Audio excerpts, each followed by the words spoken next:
ಬೆಳೆ ಪದ್ಧತಿ, ಸೂಕ್ತ ಅಥವಾ ಸುಧಾರಿತ ಬೆಳೆ ಪದ್ಧತಿನ ನಾವು ಅಳವಡಿಸ್ಕೋಬೇಕಾಗುತ್ತೆ.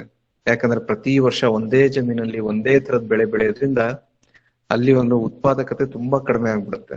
ಹಾಗಾಗ್ಬಿಟ್ಟು ನಾವು ಹೋದ ವರ್ಷ ನೋಡ್ಕೋಬೇಕು, ಹೋದ ವರ್ಷ ಯಾವ್ದ್ ಬೆಳೆ ಬೆಳೆದಿದ್ವೋ ಅದನ್ನ ಬಿಟ್ಟು ಬೇರೆ ಬೆಳೆ ಅಂತ ಬೆಳೆದಾಗಿರ್ಬೇಕು. ಅದ್ರಲ್ಲೂ ಕೂಡ ನಾವು ರಾಗಿ ಅಥವಾ ಮೆಕ್ಕೆಜೋಳ ಬೆಳೆದಿದ್ರೆ ಆ ಒಂದು ಹೊಲಕ್ಕೆ ಮತ್ತೆ ರಾಗಿ ಅಥವಾ ಮೆಕ್ಕೆಜೋಳನ ಹಾಕ್ಬಾರ್ದು. ಅದ್ರ ಬದಲಾಗಿ ಯಾವ್ದಾದ್ರು ಒಂದು ದ್ವಿದಳ ಧಾನ್ಯನ ಅಥವಾ ಎಣ್ಣೆ ಕಾಳನ್ನ ನಾವಲ್ಲಿ ಬೆಳೆಸುವಂತ ಕೆಲಸ ಮಾಡ್ಬೇಕು. ಅದೇ ರೀತಿ ಸಮಗ್ರ ಕೃಷಿ ಪದ್ಧತಿನ ನಾವು ಅಳವಡಿಸ್ಕೊಳ್ಳೋಂತ ಪ್ಲಾನ್ ಅನ್ನ ಈಗ್ಲೇ ಮಾಡ್ಬೇಕು. ಯಾಕಂದ್ರೆ ಈಗ ಮಳೆ ಸ್ಟಾರ್ಟ್ ಆಯ್ತು ಅಂದ ತಕ್ಷಣ ನಾವು ಎಲ್ಲವನ್ನು ಕೂಡ ಒಂದು ಪ್ಲಾನ್ ಮಾಡೋದಕ್ಕೆ ಆಗೋದಿಲ್ಲ. ಅದಾದ ನಂತರ ಈಗ ಜಲಾನಯನ ನಿರ್ವಹಣೆಗೆ ನಾವ್ ಏನೇನ್ ಮಾಡ್ಬೇಕು ಅಂದ್ರೆ ಚೆಕ್ ಡ್ಯಾಮ್ಗಳು, ಬದುಗಳು ನಿರ್ಮಾಣ ಮಾಡ್ಕೋಬೇಕು. ಅದೇ ರೀತಿ ಎಲ್ಲೆಲ್ಲಿ ನಮ್ಗೆ ಮಣ್ಣು ಕೊಚ್ಚಣೆ ಆಗ್ತಿದ್ಯೋ ಅಲ್ಲೆಲ್ಲ ನಾವು ಒಂದು ಅಲ್ಲಲ್ಲಿ ಬದುಗಳ ಮೇಲೆ ನಾವು ಹುಲ್ಲನ್ನ ಹಾಕೊಳ್ತಕ್ಕಂಥದ್ದು, ಅದು ಮಣ್ಣನ್ನ ಹಿಡಿದಿಡಿಯುತ್ತೆ.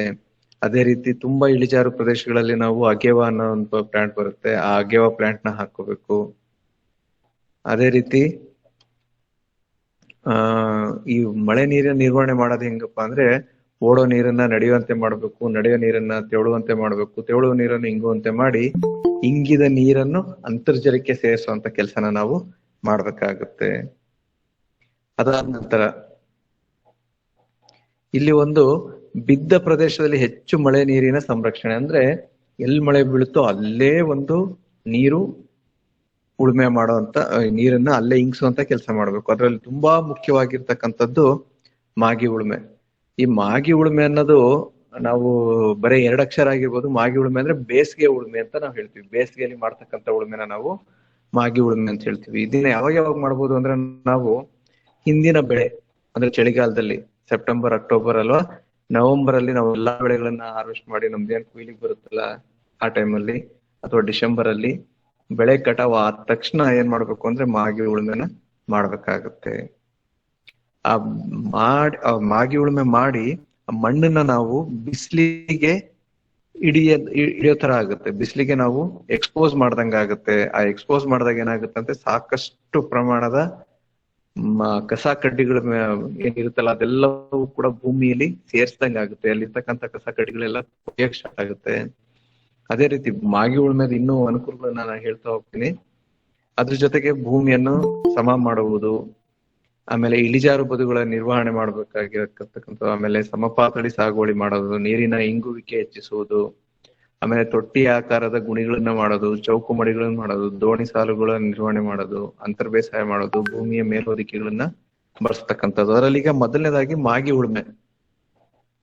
ಏನಾಗುತ್ತಪ್ಪ ಮಾಗಿ ಉಳುಮೆ ಮಾಡಿದಾಗ ನಾವು ಅಂದ್ರೆ ಒಂದು ಸಾಕಷ್ಟು ಪ್ರಮಾಣದ ಒಂದು ಇತ್ತೀಚಿನ ದಿನಗಳಲ್ಲಿ ನಮ್ಗೆ ಕೃಷಿಯಲ್ಲಿ ನಾವು ನೋಡ್ತಕ್ಕಂಥ ಪ್ರಾಬ್ಲಮ್ಸ್ಗಳು ಏನಂದ್ರೆ ಬರೇ ಈ ಕೀಟಗಳ ಬಾಧೆ ಜಾಸ್ತಿ ಆಗ್ತಾ ಇದೆ. ಕೀಟಗಳು ಎಲ್ಲಿ ಔತ್ಕೊಂಡಿರುತ್ತೆ, ಬೆಳೆ ಇದ್ದಾಗ ಬೆಳೆ ಮೇಲೆ ತಿನ್ನುತ್ತೆ, ಬೆಳೆ ಕಟಾವಾದ್ಮೇಲೆ ಎಲ್ಲಿರುತ್ತೆ ಅಂದ್ರೆ ಎಲ್ಲವೂ ಕೂಡ ಮಣ್ಣಲ್ಲಿ ವಾಸ ಆಗಿರುತ್ತೆ, ಅಥವಾ ನಮ್ಮ ಹೊಲದಲ್ಲಿ ಇರ್ತಕ್ಕಂಥ ಕಳೆಗಳಿದೆಯಲ್ಲ ಆ ಕಳೆಗಳಲ್ಲಿ ಆಶ್ರಯನ ಪಡೆದಿರುತ್ತೆ. ಸೊ ನಾವು ಮಾಗಿ ಉಳುಮೆ ಮಾಡಿದಾಗ ಏನಾಗುತ್ತೆ ಅಂದ್ರೆ ನಾವು ಮೊಟ್ಟೆ ಹುಳುಗಳು ಮೊಟ್ಟೆ ಆಗಿರ್ಬೋದು ಅಥವಾ ಲಾರ್ವಾ ಆಗಿರ್ಬೋದು ಅವೆಲ್ಲವೂ ಕೂಡ ಬಿಸಿಲಿಗೆ ಬರುತ್ತೆ. ನಾವು ಉಳುಮೆ ಮಾಡ್ಬೇಕಾದ್ರೆ ನೋಡ್ಬೋದು ನೀವು, ಕೊಕ್ರೆಗಳು ಅಥವಾ ಬೇರೆ ಬೇರೆ ಹಕ್ಕಿಗಳು, ಮೈನಾ ಬರ್ಡ್ ಅಂತ ಹೇಳ್ತೀವಿ, ಮೈನಾ ಹಕ್ಕಿ ಅಂತ ಹೇಳ್ತೀವಿ, ಅವೆಲ್ಲವೂ ಬಂದು ಕೂತ್ಕೊಂಡು ಒಂದು ಹುಳುಗಳನ್ನ ತಿಂತಕ್ಕಂತ ಕೆಲಸ ಮಾಡ್ತಿರುತ್ತೆ. ಸೊ ಅದು ಒಂದು ಇಲ್ಲಿ ನಾವು ಸುಲಭವಾಗಿ ಕಾಣ್ತಕ್ಕಂಥ ದೃಶ್ಯ ನೋಡಿ. ಇಲ್ಲಿ ಮಾಗಿ ಉಳುಮೆ ಮಾಡ್ತಿರ್ತಕ್ಕಂಥ ಒಂದು ಚಿತ್ರ ನೀವು ನೋಡ್ತಿದ್ದೀರಾ. ಅಲ್ಲಿ ಎಲ್ಲಾ ಒಂದು ಕೊಕ್ರೆಗಳು ಬಂದು ಕೂತ್ಕೊಂಡು ಅಲ್ಲಿ ಹುಳುಗಳನ್ನ ಆಯ್ತಕ್ಕಂಥ ಕೆಲಸಗಳನ್ನ ಮಾಡ್ತಾ ಇದೆ. ಸೊ ಅದೇ ರೀತಿ ಏನಿಲ್ಲ ಅಂದ್ರೂ ಕೂಡ ನಾವು 50% ಒಂದು ಕೀಟ ಬಾಧೆನ ನಾವು ಈ ಮಾಗಿ ಉಳುಮೆಯಿಂದಾನೇ ಮಾಡಬಹುದು. ಇತ್ತೀಚಿನ ದಿನಗಳಲ್ಲಿ ನಿಮ್ಗೆಲ್ಲ ಗೊತ್ತಿದೆ, ಸೈನಿಕ ಹುಳು ಬಾಧೆ ತುಂಬಾ ಜಾಸ್ತಿ ಆಗಿದೆ. ಎಲ್ಲೆಲ್ಲಿ ನಾವು ಮೆಕ್ಕೆಜೋಳನ ಬೆಳೆಸ್ತೀವಿ ಅಲ್ಲೆಲ್ಲ ಸೈನಿಕ ಹುಳು ಬಾಧೆ ಜಾಸ್ತಿ ಆಗಿದೆ. ಅದು ಕೂಡ ಮಣ್ಣಲ್ಲಿ ಔತ್ಕೊಂಡಿರುತ್ತೆ. ಆಮೇಲೆ ಮತ್ತೆ ಅದಕ್ಕೆ ಅನುಕೂಲಕರವಾದ ವಾತಾವರಣ ತಕ್ಷಣ ಮತ್ತೆ ಅದು ಮಣ್ಣಿಂದ ಮೇಲ್ ಬಂದು ಮತ್ತೆ ಗಿಡಗಳನ್ನ ತಿನ್ನೋದಕ್ಕೆ ಸ್ಟಾರ್ಟ್ ಮಾಡುತ್ತೆ. ಅದಕ್ಕೆ ಮಾಗಿ ಉಳುಮೆ ಬರೀ ಅದೊಂದೇ ಕೀಟ ಅಂತಲ್ಲ, ಅದೇ ರೀತಿ ಸುಮಾರು ಕೀಟಗಳು ಕೂಡ ಮಣ್ಣಲ್ಲಿ ಮೊಟ್ಟೆಗಳನ್ನ ಇಡ್ತಕ್ಕಂಥದ್ದು ಅಥವಾ ಲಾರ್ವಾ ಅದರದ್ದು ಕೋಶ ವ್ಯವಸ್ಥೆಗೆ ಹೋಗ್ಬಿಟ್ಟು ಅಲ್ಲಿ ಒಳಗಡೆ ಸೇರ್ತಕ್ಕಂಥ ಕೆಲಸ ಮಾಡುತ್ತೆ. ಸೊ ಮಾಗಿ ಉಳುಮೆ ಮಾಡಿದಾಗ ಕೀಟ ಬಾಧೆ ಕಡಿಮೆ ಆಗುತ್ತೆ. ಅದಾದ ನಂತರ ಸಾಕಷ್ಟು ಕಳೆಗಳಿರ್ತವೆ, ನಾವು ನಿರ್ವಹಣೆ ಮಾಡಕ್ಕೆ ಸ್ವಲ್ಪ ಕಷ್ಟ ಆಗ್ತಕ್ಕಂತ ಒಂದು ಕಳೆಗಳಿರ್ತವೆ. ಆ ಎಲ್ಲಾ ಕಳೆಗಳು ಕೂಡ ನಾವು ಮಾಗಿ ಉಳುಮೆ ಮಾಡಿದಾಗ ಅವೆಲ್ಲ ಅದು ಬೇರ್ ಸಮೇತ ಮೇಲ್ ಬಂದು ಬಿಸಿಲಿಗೆ ಒಣಗುತ್ತೆ. ಯಾಕಂದ್ರೆ ಮಾಗಿ ಉಳುಮೆ ಅಂದ್ರೆ ಒಂದು ಸಮ್ಮರ್ ಸೋಯಿಂಗ್ ಅಂತ ಇಂಗ್ಲಿಷ್ ಅಂದ್ರೆ ನಾವು ಈ ಬೇಸಿಗೆ ಉಳುಮೆ ಅಂತ ಹೇಳ್ತೀವಿ. ಹಂಗ್ ಮಾಡಿದ ತಕ್ಷಣ ಏನಾಗುತ್ತೆ ಅಂದ್ರೆ ಎಲ್ಲಾ ಈ ನಾವು ಪ್ರತ್ಯೇಕವಾಗಿ ಹೇಳ್ಬೋದಂತಾದ್ರೆ ನಾವು ಗರಿಕೆ ಹುಲ್ಲು, ಅದೇ ರೀತಿ ಒಂದು ತುಂಬೆ ಅಂತ ಹೇಳ್ತೀವಿ ನಾವು, ಸೈಪ್ರಸ್ ವುಡ್ಸ್ ಅಂತ ಹೇಳಿ ಇಂಗ್ಲಿಷ್ ಹೇಳ್ತೀವಿ. ಈ ಕಳೆಗಳನ್ನ ನಿರ್ವಹಣೆ ಮಾಡೋದು ತುಂಬಾ ಕಷ್ಟ ಆಗುತ್ತೆ. ಆದ್ರೆ ಮಾಗಿ ಉಳುಮೆ ಮಾಡ್ಕೊಳ್ಳೋದ್ರಿಂದ ಇವೆಲ್ಲವೂ ಕೂಡ ಕಡಿಮೆ ಆಗ್ತಕ್ಕಂತ ಒಂದು ಕೆಲಸ ಆಗುತ್ತೆ. ಆಮೇಲೆ ಬರೀ ಮಾಗಿ ಉಳುಮೆ ಅಂದ್ರೆ ನಾವು ಯಾವ ರೀತಿ ಬೇಕಾದ್ರೂ ಮಾಡ್ಬೋದು, ನಮ್ಮ ನೇಗಿಲು ಬಳಸ್ಕೊಂಡ್ ಮಾಡ್ಬೋದು ಅಥವಾ ಟ್ರ್ಯಾಕ್ಟರ್ ಬಳಸ್ಕೊಂಡ್ ಮಾಡ್ಬೋದು. ಮಾಗಿ ಉಳುಮೆ ಮಾಡಿದಾಗ ಆದಷ್ಟು ಕೂಡ ನಾವು ಆಳವಾದ ಉಳುಮೆ ಮಾಡ್ಬೇಕಾಗುತ್ತೆ. ಆಳವಾದ ಉಳುಮೆ ಮಾಡಿದಾಗ ಏನಾಗುತ್ತೆ, ಡೀಪ್ ಫ್ಲೋಯಿಂಗ್ ಅಂತ ನಾವು ಇಂಗ್ಲಿಷ್ ಅಂತೀವಿ, ಆಳವಾದ ಉಳುಮೆ ಮಾಡ್ಬೇಕಾಗುತ್ತೆ. ಆಳವಾದ ಉಳುಮೆ ಮಾಡಿದ್ರೆ ಏನ್ ಅನುಕೂಲ ಆಗುತ್ತೆ ನಮ್ಗೆ ಅಂತ ಹೇಳಿದ್ರೆ, ಒಂದು ಆ ಮಣ್ಣಿನಲ್ಲಿ ಮಣ್ಣಿನಲ್ಲಿ ನೀರಿನ ಅಂಶನ ಹಿಡಿದಿಟ್ಕೊಳ್ಳೋದಲ್ದಲೆ ಆ ನೀರನ್ನ ಆಳಕ್ಕೆ ಇಂಗ್ಸೋ ಅಂತ ಕೆಲಸ ತುಂಬಾ ಸುಲಭವಾಗುತ್ತೆ. ಆಮೇಲೆ ಸಾಕಷ್ಟು ಪ್ರಮಾಣದ ಪೋಷಕಾಂಶಗಳೆಲ್ಲ ಮಳೆ ನೀರಿನ ಜೊತೆಗೆ ಆಳಕ್ಕೆ ಹೋಗ್ತಾ ಇರುತ್ತಲ್ವ, ಅದನ್ನೆಲ್ಲವೂ ಕೂಡ ಮೇಲ್ ತಂದಂಗ ಆಗುತ್ತೆ. ಮಣ್ಣಿನ ರಚನೆ ಚೆನ್ನಾಗಾಗುತ್ತೆ. ಆಮೇಲೆ ಮಣ್ಣು ಮೇಲ್ಗಡೆ ಕಸ ಕಡ್ಡಿಗಳು ಏನ್ ಬಿದ್ದಿರುತ್ತಲ್ಲ ಅದೆಲ್ಲವೂ ಕೂಡ ಮಣ್ಣಲ್ಲಿ ಸೇರಿಸ್ದಂಗ ಆಗುತ್ತೆ. ಅದೆಲ್ಲ ನೀಟಾಗಿ ಕೊಳೆಯೋದಕ್ಕೆ ಸಹಾಯ ಆಗುತ್ತೆ. ಅದೇ ರೀತಿ ಮಳೆ ನೀರು ಸಂರಕ್ಷಣೆ ಮಾಡುವಂತ ಕೆಲ್ಸಗಳು ನೋಡಿ, ಇಳಿಜಾರಿಗೆ ಅಡ್ಡಲಾಗಿ ನಾವು ಯಾವಾಗ್ಲೂ ಉಳುಮೆ ಮಾಡ್ಬೇಕು. ಅದೇ ರೀತಿ ಸುಮಾರು ಒಂದು ಇಳಿಜಾರು ತುಂಬಾ ಇತ್ತು ಅಂದಾಗ ನಾವು ಬದುಗಳು ನಿರ್ಮಾಣ ಮಾಡ್ಕೊಂಡು ಅಲ್ಲೆಲ್ಲ ನಾವು ಹುಲ್ಲನ್ನ ಹಾಕ್ತಕ್ಕಂತ ಕೆಲಸ ಮಾಡ್ಬೇಕು. ಅದೇ ರೀತಿ ಭೂಮಿನ ಸಮ ಮಾಡ್ತಕ್ಕಂತ ಕೆಲ್ಸಗಳನ್ನ ಮಾಡ್ಬೇಕು. ಈಗ ನಾವು ಮುಂಗಾರಿಕಿನ ಮುಂಚೆ ನಾವು ಉಳುಮೆ ಮಾಡಿದಾಗ ಮಣ್ಣು ತುಂಬಾ ಮರಳು ತರ ಇರುತ್ತೆ. ಅಂತ ಸಮಯದಲ್ಲಿ ಆದಷ್ಟು ಕೂಡ ನಾವು ಭೂಮಿನ ಸಮ ಮಾಡ್ತಕ್ಕಂತ ಕೆಲಸ ಮಾಡಿದ್ರೆ ನೀರು ಒಂದ್ ಕಡೆ ಹರಿದು ಹೋಗ್ದಲೆ ಅಲ್ಲೇ ಹಿಂಗುವಂತ ಕೆಲಸ ಆಗುತ್ತೆ. ಆಮೇಲೆ ಆದಷ್ಟು ತುಂಬಾ ಇಳಿಜಾರಿತ್ತು ಅಂದ್ರೆ ಚೌಕು ಮಡಿಗಳು ಅಥವಾ ಬದುಗಳ ನಿರ್ಮಾಣವನ್ನ ನಾವು ಮಾಡ್ಕೋಬೇಕು. ಆಮೇಲೆ ಎಲ್ಲೆಲ್ಲೂ ಬದುಗಳು ಒಡೆದೋಗಿರುತ್ತೋ ಅಲ್ಲೆಲ್ಲ ನಾವು ಬದುಗಳನ್ನ ಹಾಕೋಬೇಕು. ಅದೇ ರೀತಿ ಈ ಬೆಳೆಯ ಉಳಿಕೆಗಳು, ನಾವೇನಾದ್ರೂ ಈಗ ಮೆಕ್ಕೆಜೋಳದ ದಂಟು ಹಂಗೆ ಉಳಿದಿರುತ್ತೆ, ಭೂಮಿಲಿ ಹಂಗೆ ಬಿಟ್ಟಿರ್ತೀವಿ, ನಾವು ಮಾಗಿ ಉಳುಮೆ ಮಾಡಿದಾಗ ಏನಾಗುತ್ತೆ ಅಂದ್ರೆ ಆ ದಂಟೆಲ್ಲ ಮಣ್ಣಿಗೆ ಸೇರ್ಸ್ದಂಗ ಆಗುತ್ತೆ. ಸೊ ಅವಾಗ ಏನಾಗುತ್ತೆ ಅಂದ್ರೆ ಅವೆಲ್ಲ ಕೊಳೆತು ಮಣ್ಣಲ್ಲಿ ಸಾವಯವ ಅಂಶ ಹೆಚ್ಚಾಗುತ್ತೆ. ಸಾವಯವ ಹೆಚ್ಚಾಯ್ತು ಅಂದ್ರೆ ಆ ಮಣ್ಣು ನಾವು ಜೀವಂತ ಮಣ್ಣು ಅಂತ ಕರೀತೀವಿ. ಅದೇ ರೀತಿ ಇಳಿಜಾರಿಗೆ ಅಡ್ಡಲಾಗೆ ಬಿತ್ತನೆ ಮಾಡ್ಬೇಕು. ಈಗ್ಲಿಂದಾನೇ ನಾವು ತಿಳ್ಕೊಬೇಕಾಗಿರ್ತಕ್ಕಂಥ ವಿಷಯ. ಆಮೇಲೆ ಸಣ್ಣ ಸಣ್ಣ ಇಂಗು ಗುಂಡಿಗಳ ನಿರ್ಮಾಣ ಮಾಡ್ಬೇಕು ಈ ಬೇಸಿಗೆಯಲ್ಲಿ. ಸೊ ಅವಾಗ ನೀರು ಚೆನ್ನಾಗಿ ಹಿಡಿದಿಟ್ಕೊಳತ್ತೆ. ಅದೇ ರೀತಿ ಒಂದ್ ನೆನ್ಪಿಟ್ಕೊಂಡಿರ್ಬೇಕು, ನಾವು ಈಗ ಹಾಕ್ತಿವಿ, ಹಾಕಿದ ತಕ್ಷಣ ಈಗ ನಾವು ಯಾವಾಗ ನಾವು ಒಂದು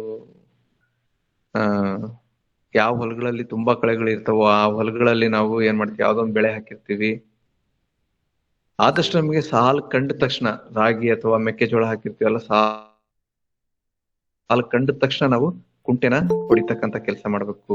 ಅಥವಾ ನಾವು ಇಳಿಜಾರು ಜಾಸ್ತಿ ಇತ್ತು ಅನ್ನೋ ಸಮಯದಲ್ಲಿ, ನೀರಿನ ಅಭಾವನೂ ಅಲ್ಲಿತ್ತು ಅನ್ನೋ ಸಮಯದಲ್ಲಿ, ಮಳೆ ಕೂಡ ಕಡಿಮೆ ಆಗ್ತಾ ಇದೆ ಅನ್ನೋ ಒಂದು ಸಂದರ್ಭದಲ್ಲಿ ಏನ್ ಮಾಡ್ಬೇಕು, ನಾವು ಈ ದೋಣಿ ಸಾಲ್ಗಳನ್ನ ಮಾಡ್ಕೋಬೇಕಾಗುತ್ತೆ. ದೋಣಿ ಸಾಲ್ ಅಂದ್ರೆ ಏನಾಗುತ್ತೆ ಅಂದ್ರೆ ಪ್ರತಿ 8 ರಿಂದ 10 ಸಾಲಿಗೆ ಒಂದ್ಸರಿ ಒಂದು ದೊಡ್ಡ ಸಾಲು ಬರುತ್ತೆ ನೋಡಿ. ಈಗ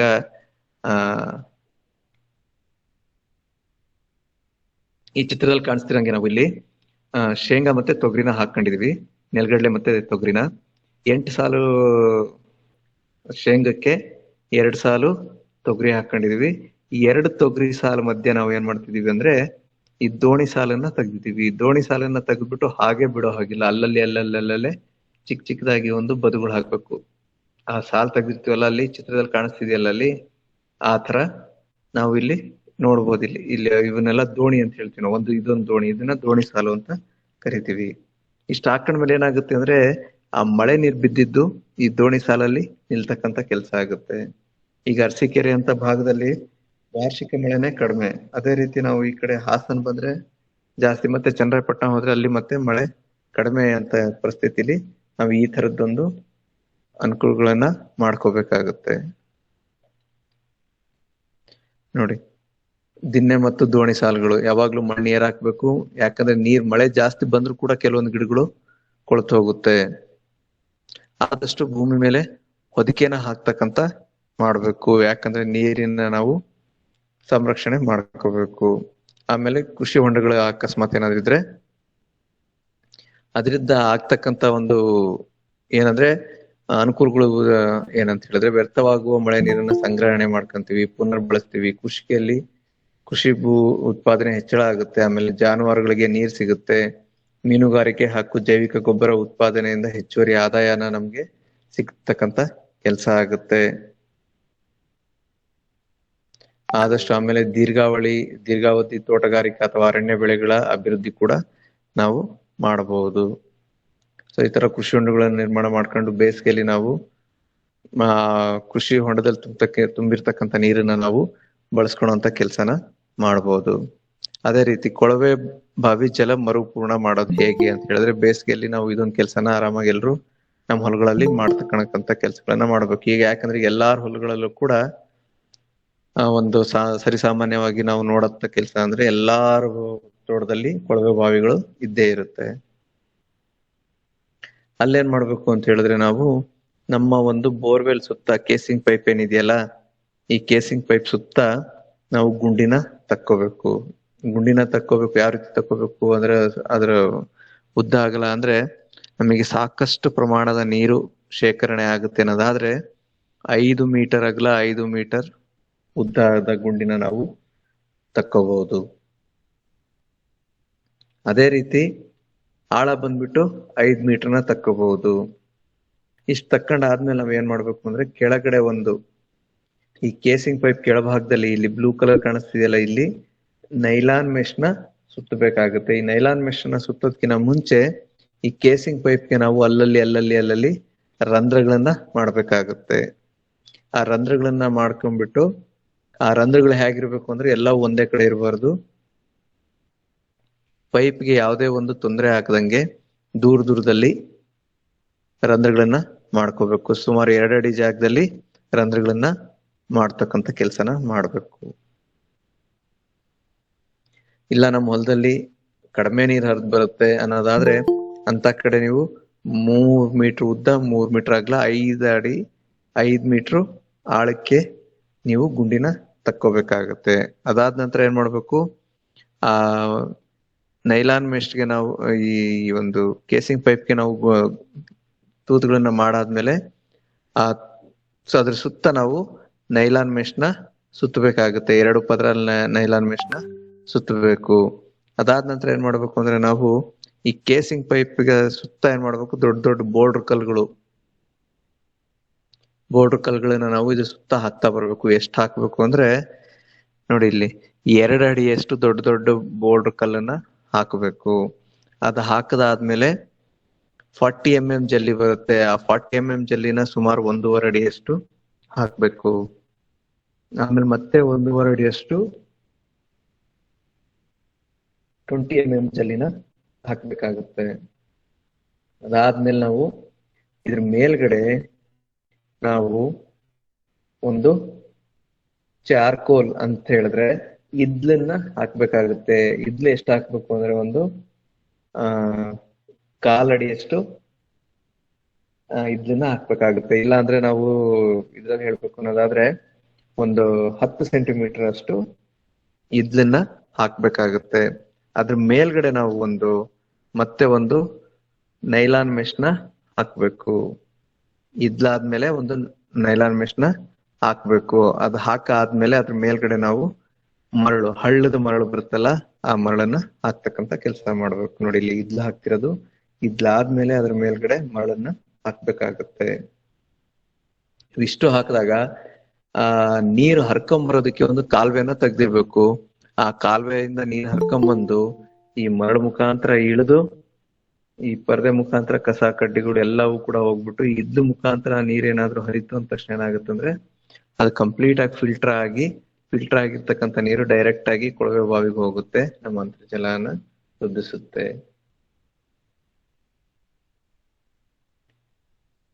ಅದಾದ ನಂತರ ನಾವು ಆದಷ್ಟು ನಾವು ಈ ಬೆಳೆ ಕಟಾವಾದ ತಕ್ಷಣ ಏನ್ ಮಾಡ್ತೀವಿ ಅಂದ್ರೆ ಬೆಳೆ ಹೊಲದಲ್ಲಿ ಈ ಮೆಕ್ಕೆಜೋಳದ ಕಡ್ಡಿ ಇತ್ತು ಅಥವಾ ಕಬ್ಬು ಏನಾದ್ರು ಇತ್ತು ಎಲ್ಲ ಕಟಾವ್ ಮಾಡಿದ ತಕ್ಷಣ ಏನ್ ಮಾಡ್ತೀವಿ, ಬೆಂಕಿ ಹಾಕಂತ ಕೆಲಸ ಮಾಡ್ತೀವಿ. ದಯವಿಟ್ಟು ಆ ಕೆಲಸ ಮಾಡಬಾರ್ದು. ಯಾಕಂದ್ರೆ ಅದನ್ನ ನಾವು ಮಲ್ಚಾಗಿ ಬಳಸ್ಬೋದು ಅಥವಾ ಗೊಬ್ಬರ ಮಾಡ್ಬೋದು. ಅದನ್ನ ನಾವು ಆ ರೀತಿ ಬಳಸ್ಕೋಬೇಕಾಗತ್ತೆ.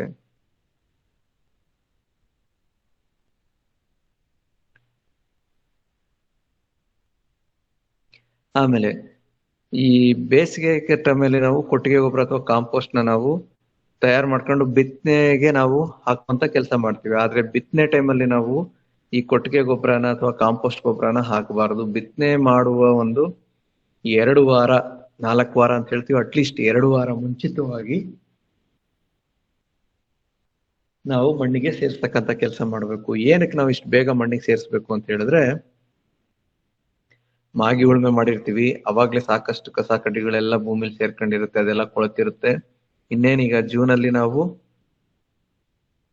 ಬಿತ್ತನೆ ಮಾಡ್ತೀವಿ, ಜೂನ್ ತಿಂಗಳಲ್ಲಿ. ಅವಾಗ ನಾವು ಆ ಟೈಮಲ್ಲಿ ಆ ಸಮಯದಲ್ಲಿ ನಾವು ಕೊಟ್ಟಿಗೆ ಗೊಬ್ಬರನ ಭೂಮಿಗೆ ಸೇರಿಸುವಂತ ಕೆಲಸ ಮಾಡಬಾರ್ದು. ಅದಕ್ಕೆ 2 ವಾರ ಮುಂಚೆ, 3 ವಾರ ಮುಂಚೆ ಅಥವಾ 4 ವಾರ ಮುಂಚೆ ಈ ಕೊಟ್ಟಿಗೆ ಗೊಬ್ಬರನ ಅಥವಾ ಕಾಂಪೋಸ್ಟ್ ಗೊಬ್ಬರ ನಾವು ತಗೊಂಡೋಗಿ ಹೊಲದಲ್ಲಿ ಹಾಕಿ ಅದನ್ನ ಜಾಸ್ತಿ ದಿನ ಅಲ್ಲಿ ಭೂಮಿಲಿ ಒಣಗೋದಕ್ಕೆ ಬಿಡಬಾರ್ದು. ತತ್ಕ್ಷಣ ಅದನ್ನ ಹರಡಿ ಅದನ್ನ ಭೂಮಿಲಿ ಸೇರಿಸ್ಬೇಕು. ಸೇರಿಸ್ಬಿಟ್ಟು ಬಿಟ್ಬಿಡ್ಬೇಕು. ಅದು ಕೂಡ ಇನ್ನೊಂದ್ಸರಿ ಮಾಗಿ ಉಳುಮೆ ಆದಂಗ ಆಗುತ್ತೆ. ಆಮೇಲೆ ಈ ಗೊಬ್ಬರನ ಭೂಮಿಲಿ ಸೇರಿಸ್ದಂಗ ಆಗುತ್ತೆ. ಭೂಮಿಲಿ ಇರ್ತಕ್ಕಂಥ ತೇವಾಂಶನ ಅದನ್ನ ಬಳಸ್ಕೊಂಡು ಆ ಅರ್ಧಂಬರ್ಧ ಕೊಳೆತಿರ್ತಕ್ಕಂಥ ಕೆಲವು ಪದಾರ್ಥಗಳೇನಿರ್ತಾವಲ್ಲ ಅವೆಲ್ಲವೂ ಕೂಡ ಸಂಪೂರ್ಣವಾಗಿ ಕೊಳೆಯುವಂತ ಒಂದು ಕೆಲಸ ಅಲ್ಲಾಗುತ್ತೆ.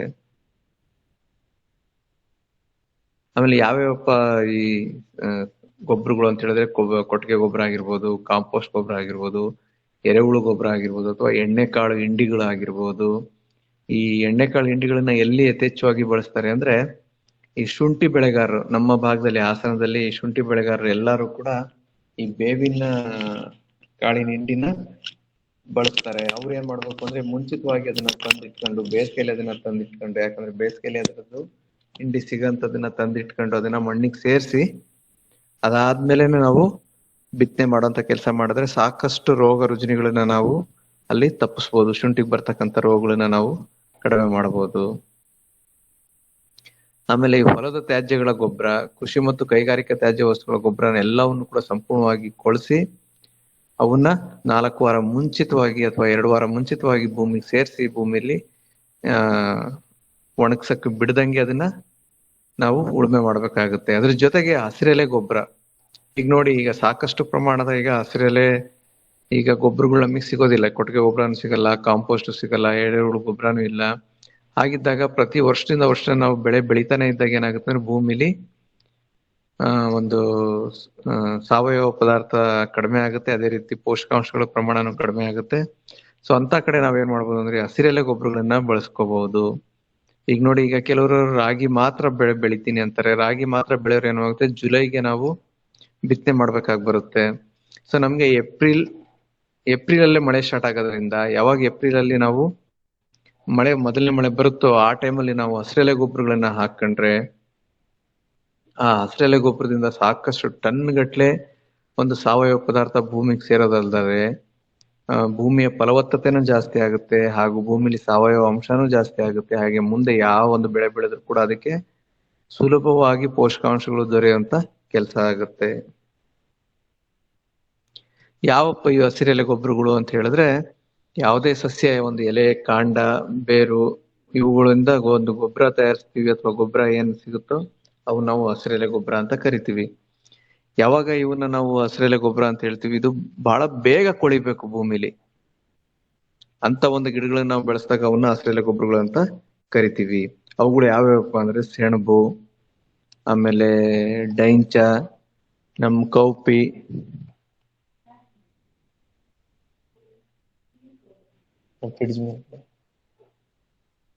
ಈ ತರ ಒಂದು ಹಸಿರೆಲೆ ಗೊಬ್ಬರಗಳನ್ನ ನಾವು ಬಳಸ್ಬೋದು. ಇವನ್ ನಮ್ಮ ಅಲಸಂದೆ ಕಾಳು, ತಣ್ಣಿ ಕಾಳು ಅಂತ ಹೇಳ್ತೀವಲ್ಲ, ಅದನ್ನು ಕೂಡ ನಾವು ಹಸಿರೆಲೆ ಗೊಬ್ಬರ ಆಗಿ ಬಳಸ್ಬೋದು. ಇವನ್ನೆಲ್ಲ ನಾವು ಹೊಲದಲ್ಲೇ ಬೆಳಿತಕ್ಕಂಥವು.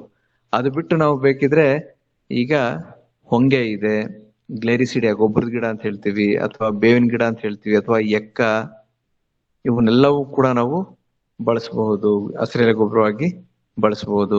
ನಾನು ಆಗ್ಲೇ ಹೇಳ್ದಂಗೆ ಹಸಿರೆಲೆ ಗೊಬ್ಬರ ಹಾಕೋದು ಅಥವಾ ಸ್ಥಳದಲ್ಲೇ ಬೆಳೆದು ಗೊಬ್ಬರನ ಹಾಕಂತದ್ದು ಎರಡ್ ಕೆಲಸನ ನಾವು ಮಾಡಬಹುದು. ಅದ್ರಲ್ಲಿ ಯಾವ್ಯಾವಪ್ಪ ಅಂತ ಹೇಳಿದ್ರೆ, ಸ್ಥಳದಲ್ಲೇ ಹಸಿರು ಗೊಬ್ಬರ ಹಾಕೋದು ಅಂತ ಹೇಳಿದ್ರೆ ನಾವ್ ಎಲ್ಲಿ ಬೆಳೆದಿರ್ತೀವೋ ಅಲ್ಲೇ ಅದನ್ನ ಸೇರಿಸ್ತೀವಿ. ಅವು ಯಾವ್ಯಾವ ಅಂದ್ರೆ ಅಪ್ಸೆಣಬು, ಅಲಸಂದೆ, ಹುರುಳಿ, ಡೈಂಚ, ಇವು ನಾವು ನಮ್ಮ ಹೊಲದಲ್ಲೇ ಬೆಳೆದ್ಬಿಟ್ಟು ನಮ್ಮ ಹೊಲದಲ್ಲೇ ಅವನ್ನ ಸೇರ್ಸ್ತಕ್ಕಂತ ಕೆಲಸ ಮಾಡ್ತೀವಿ. ಆಮೇಲೆ ಹಸಿರೆಲೆ ಗೊಬ್ಬರ ಹಾಕೋದು ಅಂದ್ರೆ ಈ ಗೋಮಾಳ ಪ್ರದೇಶ, ಅರಣ್ಯ ಪ್ರದೇಶ ಅಥವಾ ರಸ್ತೆ ಬದಿಲಿ ಅಥವಾ ನಮ್ಮ ಬದುಗಳಲ್ಲಿ ಬೆಳೆದಿರ್ತಕ್ಕಂತ ಗಿಡಗಳನ್ನ, ಬೇಗ ಕೊಳೆಯುವಂತ ಗಿಡಗಳನ್ನ ನಾವು ತಗೊಂಬಂದು ನಮ್ಮ ಭೂಮಿಗೆ ಸೇರ್ಸಿದ್ರೆ ಅದು ಹಸಿರೆಲೆ ಗೊಬ್ಬರ ಹಾಕೋದು ಅಂತ ಆಗುತ್ತೆ. ಅವುಗಳು ಯಾವ್ಯಾವ ಅಂದ್ರೆ ಹೊಂಗೆ, ಗ್ಲೇರಿಸಿಡಿಯಾ, ಸುಬಾಬುಲ್, ಬೇವು ಇತ್ಯಾದಿ. ಎಕ್ಕದ ಗಿಡ ಅಂತೂ ತುಂಬಾ ಒಳ್ಳೆ ಒಂದು ಹಸಿರೆಲೆ ಗೊಬ್ಬರವಾಗಿ ಬಳಸಬಹುದು. ಮೊದ್ಲೆಲ್ಲ ಭತ್ತದ ಗದ್ದೆಗಳಲ್ಲಿ ಎಕ್ಕದ ಗಿಡಗಳನ್ನೆಲ್ಲ ಹಾಕೋರು. ಸೊ ಇವಾಗ ನಾವು ಭತ್ತ ಮಾಡೋದ್ಕಿಂತ ಮುಂಚೆ ಈ ಒಂದು ಹಸಿರೆಲೆ ಗೊಬ್ಬರಗಳನ್ನ ಹಾಕೊಂಡು ಅದಾದ ನಂತರ ನಾವು ಭತ್ತನ ಬೆಳೆದ್ರೆ ಮಣ್ಣು ಕೂಡ ಫಲವತ್ತತೆ ಜಾಸ್ತಿ ಆಗುತ್ತೆ, ಪೋಷಕಾಂಶಗಳ ಪ್ರಮಾಣ ಕೂಡ ವೃದ್ಧಿ ಆಗುತ್ತೆ, ಹಾಗೂ ಒಳ್ಳೆಯ ಬೆಳೆನ ನಾವು ನಿರೀಕ್ಷೆ ಮಾಡಬಹುದು. ಈ ಹಸಿರೆಲೆ ಗೊಬ್ಬರಗಳಲ್ಲಿ ಏನೇನೆಲ್ಲ ಇರುತ್ತೆ ಅನ್ನೋದಕ್ಕೆ, ಇದರಲ್ಲಿ ಎಲ್ಲಾ ತರದ್ದು ಒಂದು ಪೋಷಕಾಂಶಗಳಿರುತ್ತೆ. ಗಿಡಗಳಿಗೆ ಬೆಳೆಯೋಕೆ ಬೇಕಾಗಿರ್ತಕ್ಕಂಥ ಒಂದು ಎಲ್ಲಾ ಪೋಷಕಾಂಶಗಳು ಅದರಲ್ಲಿ ಇರುತ್ತೆ. ಈಗ ನಾವು ಆಗ್ಲೇ ಮಾತಾಡ್ದಂಗೆ ಅತಿ ಹೆಚ್ಚಿನ ಪ್ರಮಾಣದಲ್ಲಿ ಸಸ್ಯಗಳು ಬಳಸ್ತಕ್ಕಂತ ಒಂದು ಪೋಷಕಾಂಶಗಳು ಅಂದ್ರೆ ಸಾರಜನಕ, ರಂಜಕ ಮತ್ತೆ ಪೊಟ್ಯಾಶ್. ನೋಡಿ ಇಲ್ಲಿ ಅಪ್ಸೆಣಬಲ್ಲಿ ಎಷ್ಟಿರುತ್ತೆ ಅಂತ ಹೇಳಿದ್ರೆ 0.89, ಆಲ್ಮೋಸ್ಟ್ 1% ಅಷ್ಟು ಸಾರಜನಕ ಇರುತ್ತೆ. ಆಮೇಲೆ ರಂಜಕ ಬಂದ್ಬಿಟ್ಟು 0.12% ಇರುತ್ತೆ. ಆಮೇಲೆ 0.5% ಅಷ್ಟು ಪೊಟ್ಯಾಶ್ ಇರುತ್ತೆ. ಅದೇ ಕೊಟ್ಟಿಗೆ ಗೊಬ್ಬರ ಹೋಲಿಸ್ಕೊಂಡ್ರೆ ನಾವು ಸಾರಜನಕ ಬಂದ್ಬಿಟ್ಟು 0.5% ಇರುತ್ತೆ, 0.4 ಇಂದ 0.5% ಇರುತ್ತೆ. ರಂಜಕನೂ ಅಷ್ಟೇ 0.12 ಇಂದ 0.2% ಅಷ್ಟೇ ಇರುತ್ತೆ. ಆಮೇಲೆ ಪೊಟ್ಯಾಶ್ ಅಷ್ಟೇ 0.3 ಇಂದ 0.5 ವರೆಗೂ ಇರುತ್ತೆ. ಆದ್ರೆ ಈ ಒಂದು ಹಸಿರೆಲೆ ಗೊಬ್ಬರಗಳಲ್ಲಿ ಸಾರಜನಕ, ರಂಜಕ ಹಾಗೂ ಪೊಟ್ಯಾಶ್ ನ ಪ್ರಮಾಣ ಅತಿ ಹೆಚ್ಚಾಗಿ ಇರುತ್ತೆ. ನೋಡಿ, ಹಸಿರೆಲೆ ಗೊಬ್ಬರಕ್ಕೆ ಅಂತ ಬೆಳೆಸ್ತಕ್ಕಂತ ಅಲಸಂದೆ ಏನ್ ಇಲ್ಲಿ ನಾವು ನೋಡ್ಬೋದು ಅಂದ್ರೆ ಭೂಮಿನ, ಹೊಲನ ಸಂಪೂರ್ಣವಾಗಿ ಕವರ್ ಮಾಡ್ಕೊಂಡಿದೆ. ಇದನ್ನ ನಾವು ಡೈರೆಕ್ಟ್ ಆಗಿ ಮಣ್ಣಿಗೆ ಸೇರ್ಸೋದು, ಹೂ ಬಿಡೋ ಟೈಮ್ ಇದನ್ನ ಮಣ್ಣಿಗೆ ಸೇರ್ಸಿದ್ರೆ ಒಳ್ಳೆ ಒಂದು ಗೊಬ್ಬರ ಆಗುತ್ತೆ. ನೋಡಿ, ಈ ಒಂದು ಅಪ್ಸೆಣಬು ಬೆಳೆದಿರೋದು ನೋಡಿ, ಇದನ್ನ ಭೂಮಿಗೆ ಸೇರ್ಸಕ್ಕಂಥದ್ದು ನಾವು ರೋಟೋವೇಟರ್ ಯೂಸ್ ಮಾಡ್ಕೊಂಡು ಭೂಮಿಗೆ ಸೇರಿಸಬಹುದು, ಅಥವಾ ಗದ್ದೆ ಇದೆ ಅಂದ್ರೆ ನಾವು ಈ ಟಿಲ್ಲರ್ಗಳನ್ನ ಯೂಸ್ ಮಾಡ್ಕೊಂಡು ಭೂಮಿಗೆ ಸೇರಿಸ್ಬೇಕು. ಯಾವಾಗ ಸೇರಿಸ್ಬೇಕು ಅಂತ ಹೇಳಿದ್ರೆ ಕರೆಕ್ಟ್ ಆಗಿ ಅವು ಹೂ ಬಿಡೋ ಟೈಮಲ್ಲಿ ನಾವು ಭೂಮಿಗೆ ಸೇರಿಸುವಂತ ಕೆಲಸನ ಮಾಡ್ಬೇಕು. ಅದೇ ರೀತಿ ಗೊಬ್ಬರದ ಗಿಡ, ಆಮೇಲೆ ಹೊಂಗೆ ಸೊಪ್ಪು, ಇವನ್ನೆಲ್ಲವೂ ಕೂಡ ನಾವು ತಂದು ಭೂಮಿಗೆ ಸೇರಿಸಿ ಆಮೇಲೆ ನಾವು ಉಳುಮೆನ ಮಾಡ್ಬೇಕಾಗತ್ತೆ. ಆಮೇಲೆ ಎಲ್ಲೆಲ್ಲಿ ತುಂಬಾ ಒಂದು ಬೆಳೆನೆ ಬೆಳೆಯೋಕ್ ಆಗದೆ ಇರ್ತಕ್ಕಂಥ ಬರಡು ಭೂಮಿ ಇರುತ್ತೋ ಅಂತ ಕಡೆ ನಾವು ಏನ್ ಮಾಡ್ಬೇಕು ಅಂದ್ರೆ ಆದಷ್ಟು ಈ ಲೆಗ್ಯುಮಿನಸ್ ಪ್ಲಾಂಟ್ಸ್ ಅಂತ ಹೇಳ್ತೀವಿ, ದ್ವಿದಳ ಧಾನ್ಯಗಳು, ಸ್ಟೈಲೋಸಾಂಥಸ್ ಸಿಮಟ, ಮೇವಿನ ಬೆಳೆಗಳನ್ನ ಬೆಳೆಯುವಂತ ಕೆಲಸನ ಮಾಡ್ಬೇಕು.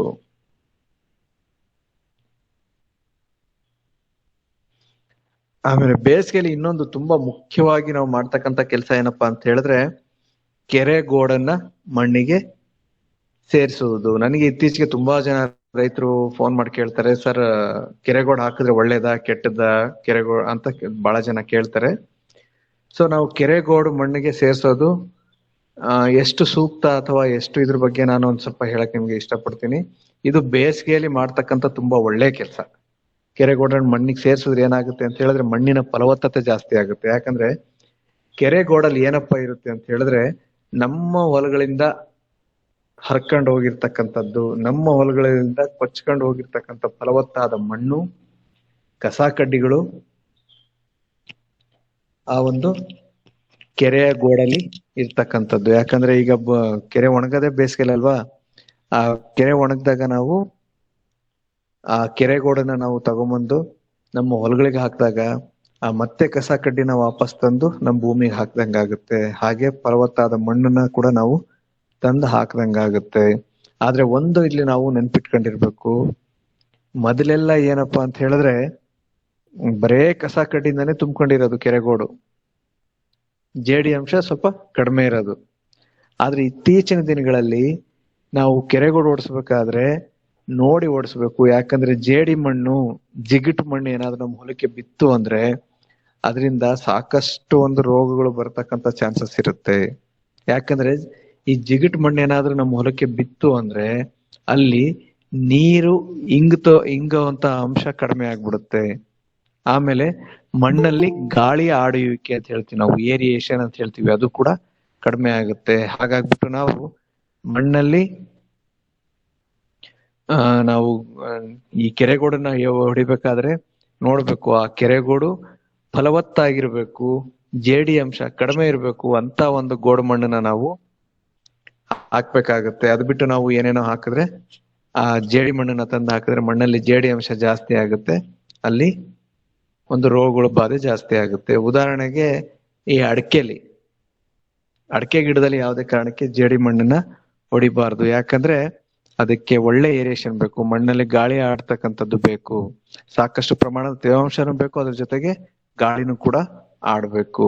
ಸುಮಾರು ಜನ ರೈತರು ನಮ್ಗೆ ಫೋನ್ ಮಾಡಿ ಹೇಳ್ತಾರೆ, ಸರ್ ಕೊಳೆ ರೋಗ ತುಂಬಾ ಜಾಸ್ತಿ ಆಗ್ಬಿಡ್ತು ನಮ್ಮ ಹೊಲದಲ್ಲಿ, 2 ವರ್ಷದ ಹಿಂದೆ ನಾವು ಕೆರೆಗೋಡೆಲ್ಲ ಓಡಿಸಿದ್ವಿ ಅಂತ ಹೇಳಿದ್ರು. ಅವಾಗ ಹೋಗಿ ನೋಡಿದ್ರೆ ಅಲ್ಲಿ ಆಗ್ತಿರ್ತಕ್ಕಂಥ ಪ್ರಮಾಣ ಅಂದ್ರೆ ಈ ಕೆರೆಗೋಡು ಓಡಿಸ್ಬೇಕಾದ್ರೆ ಏನ್ ಮಾಡೋರು, ಜೇಡಿ ಮಣ್ಣು ಇರ್ತಕ್ಕಂಥ ಕೆರೆಗೋಡನ್ನ ಓಡಿಸ್ಬಿಟ್ಟವ್ರೆ. ಅದರಿಂದ ಏನಾಗುತ್ತೆ, ಇಡೀ ತೋಟನೇ ಹಾಳಾಗ್ಬಿಡುತ್ತೆ. ಯಾಕಂದ್ರೆ ನೀರ್ ಸರಿಗೆ ಇಂಗೋದಿಲ್ಲ, ನೀರ್ ಬಸಿಯೋದಿಲ್ವಲ್ಲ, ಅವಾಗ ಕೊಳೆ ರೋಗ ಆಟೋಮೆಟಿಕ್ ಆಗಿ ಸ್ಟಾರ್ಟ್ ಆಗುತ್ತೆ. ಹಾಗಾಗ್ಬಿಟ್ಟು ಕೆರೆಗೋಡು ಓಡಿಸ್ಬೇಕಾದ್ರೆ ನಾವು ನೋಡಿ ಓಡಿಸ್ಬೇಕು. ಆಮೇಲೆ ಹೊಲದ ತ್ಯಾಜ್ಯಗಳಿಂದ ನಾವು ಗೊಬ್ಬರನ ಮಾಡ್ಬೇಕು ಹೊರತು ಹೊಲದಲ್ಲಿ ಬೆಂಕಿ ಇಡಬಾರ್ದು, ತರಗನ್ನ ಸುಡಬಾರ್ದು. ಎಸ್ಪೆಷಲಿ ನಮ್ಮ ಭಾಗದಲ್ಲಿ ಚನ್ನರಾಯಪಟ್ಟಣ, ಹಾಸನ್, ಈ ಕಡೆ ಅರ್ಕಲಗೂಡು, ಹೊಳೆ ನರಸೀಪುರ ಏನಾಗುತ್ತೆ ಅಂತ ಹೇಳಿದ್ರೆ ಸುಮಾರು ಜನ ಕಬ್ಬು ಬೆಳಿತಾರೆ. ಕಬ್ಬು ಬೆಳೆದ್ ಏನ್ ಮಾಡ್ತಾರೆ ಅಂದ್ರೆ ಆ ತರಗನ್ನೆಲ್ಲ ಸುಟ್ಟು ಬಿಡ್ತಾರೆ. ದಯವಿಟ್ಟು ಆ ತರಗನ್ನ ಸುಡುವಂತ ಕೆಲಸ ಮಾಡ್ಬೇಡಿ. ಸಾಧ್ಯ ಆದ್ರೆ ಅದನ್ನ ಮಲ್ಚಾಗಿ ಬಳಸಿ. ಎಸ್ಪೆಷಲಿ ಶುಂಠಿ ಬೆಳೆಗಾರರು ಇತ್ತೀಚಿನ ದಿನದಲ್ಲಿ ತುಂಬಾ ಜನ ತಗೊಂಡೋಗ್ತಾರೆ. ಆಮೇಲೆ ಈ ಕೆಳಗಡೆ ನೋಡ್ತೀವಿ ಹೊಲದಲ್ಲಿ ಬೆಂಕಿ ಆಗಿರ್ತಕ್ಕಂಥ ಒಂದು ದೃಶ್ಯ. ಇದೇನಂದ್ರೆ ಇದು ಮೆಕ್ಕೆಜೋಳದ ಕಡ್ಡಿನ ಸುಡ್ತಿರ್ತಕ್ಕಂಥದ್ದು. ಆ ಮೆಕ್ಕೆಜೋಳದ ಕಡ್ಡಿನೂ ಕೂಡ ಸುಡಬಾರ್ದು. ಅದನ್ನು ಕೂಡ ನಮ್ಮ ಹೊಲಗಳಿಗೆ ತಂದು ಒಂದು ತಿಪ್ಪೆ ಗುಂಡಿಲಿ ಅಥವಾ ಗುಂಡಿಲಿ ಹಾಕಿ ಕೊಳಸಿ ಅದನ್ನ ಗೊಬ್ಬರ ಮಾಡುವಂತ ಕೆಲಸನ ಮಾಡ್ಬೇಕು. ಆಮೇಲೆ ಆದಷ್ಟು ಎಲ್ಲಾರು ಮನೆಯಲ್ಲಿ, ಎಲ್ಲಾರ ಹೊಲಗಳಲ್ಲಿ ಈ ಎರೆಹುಳು ತೊಟ್ಟಿಗಳನ್ನ, ಎರೆಹುಳು ಉತ್ಪಾದನೆನ ಮಾಡುವಂತ ಕೆಲಸನ ಮಾಡ್ಬೇಕು. ಆಮೇಲೆ ಈ ಮಳೆ ಮುಂಗಾರು ಸ್ಟಾರ್ಟ್ ಆಗೋದಕ್ಕಿಂತ ಮುಂಚೆ ನಾವು ಯಾವ ಬೆಳೆ ಬೆಳಿಬೇಕು, ಬೀಜ ಎಲ್ಲಿಂದ ತರಬೇಕು, ಆ ಬೀಜಕ್ಕೆ ನಾವು ಏನೇನೊಂದು ಟ್ರೀಟ್ಮೆಂಟ್ ಮಾಡ್ಬೇಕು ಅನ್ನೋದನ್ನ ನಾವು ತಿಳ್ಕೊಬೇಕಾಗುತ್ತೆ. ಯಾವುದೇ ಒಂದು ಬಿತ್ತನೆ ಬೀಜನ ತಂದ್ಬಿಟ್ಟು ನಾವು ಡೈರೆಕ್ಟ್ ಆಗಿ ಹಾಕಕ್ ಹೋಗ್ಬೇಡಿ. ಯಾಕಂದ್ರೆ ಬೀಜದಿಂದ ಪಸರಿಸಕ್ಕಂತ, ಅಂದ್ರೆ ಬೀಜದಿಂದ ಹರಡುವಂತ ಸಾಕಷ್ಟು ರೋಗಗಳಿದಾವೆ. ಅವನ್ನೆಲ್ಲ ನಾವು ಈ ಮೊದಲ ಹಂತದಲ್ಲೇ ತಡೆದ್ಬಿಟ್ರೆ ನಾವು ಒಳ್ಳೆ ಒಂದು ಬೆಳೆನ ಪಡಿಬಹುದು. ಹಾಗಾಗ್ಬಿಟ್ಟು ನಾವ್ ಏನ್ ಮಾಡ್ಬೇಕು ಅಂದ್ರೆ ಮೊದ್ಲು ಬೀಜೋಪಚಾರನ ಮಾಡ್ಬೇಕಾಗುತ್ತೆ. ಯಾವ ಬೆಳೆ ಬೆಳೆದ್ರು ಕೂಡ ಅದಕ್ಕೆ ಬೀಜೋಪಚಾರ ಮಾಡಿ ಬೆಳಿಬೇಕು. ಆಮೇಲೆ ಯಾವ ಬೆಳೆ ಬೆಳಿಬೇಕು ಅನ್ನೋದು ಕೂಡ ಮುಂಚಿತವಾಗಿ ನಾವು ತಿಳ್ಕೊಂಡಿರ್ಬೇಕು. ಅದಾದ್ಮೇಲೆ ಬಿತ್ತನೆ ಮಾಡಿ ಈಗ್ಲಿಂದಾನೇ ಕೂಡ ನಾವು ಕುಂಟೆಗಳನ್ನ ನಾವೆಲ್ಲ ಜೋಡಿಸಿ ರೆಡಿ ಮಾಡ್ಕೊಂಡಿರ್ಬೇಕು. ಯಾಕಂದ್ರೆ ಒಂದು ದಿನ ನಾವು ಕುಂಟೆ ಹೊಡೆಯೋದ್ ಲೇಟ್ ಮಾಡಿದೀವಿ ಅಂದ್ರೆ ಅಲ್ಲಿ ಈ ಕಳೆಗಳು ಬೆಳೆಗಳ ಜೊತೆ ಒಂದು ಪೈಪೋಟಿ ಮಾಡಿ ಅಲ್ಲಿ ಬೆಳೆಗಳ ಅಭಿವೃದ್ಧಿನ ಕುಂಠಿತಗೊಳಿಸುತ್ತೆ. ಹಾಗಾಗ್ಬಿಟ್ಟು ಟೈಮ್ ಸರಿಯಾಗಿ ಕುಂಟೆ ಹೊಡೆಯೋದು ಕೂಡ ತುಂಬಾ ಇಂಪಾರ್ಟೆಂಟ್ ಆಗುತ್ತೆ. ಆಮೇಲೆ ಯಾವುದೇ ಕಾರಣಕ್ಕೆ ಕಳೆಗಳು ಬರದಂತೆ ಈಗ್ಲಿಂದಾನೆ ನಾವು ಮಾಡ್ಬೇಕಾಗತ್ತೆ.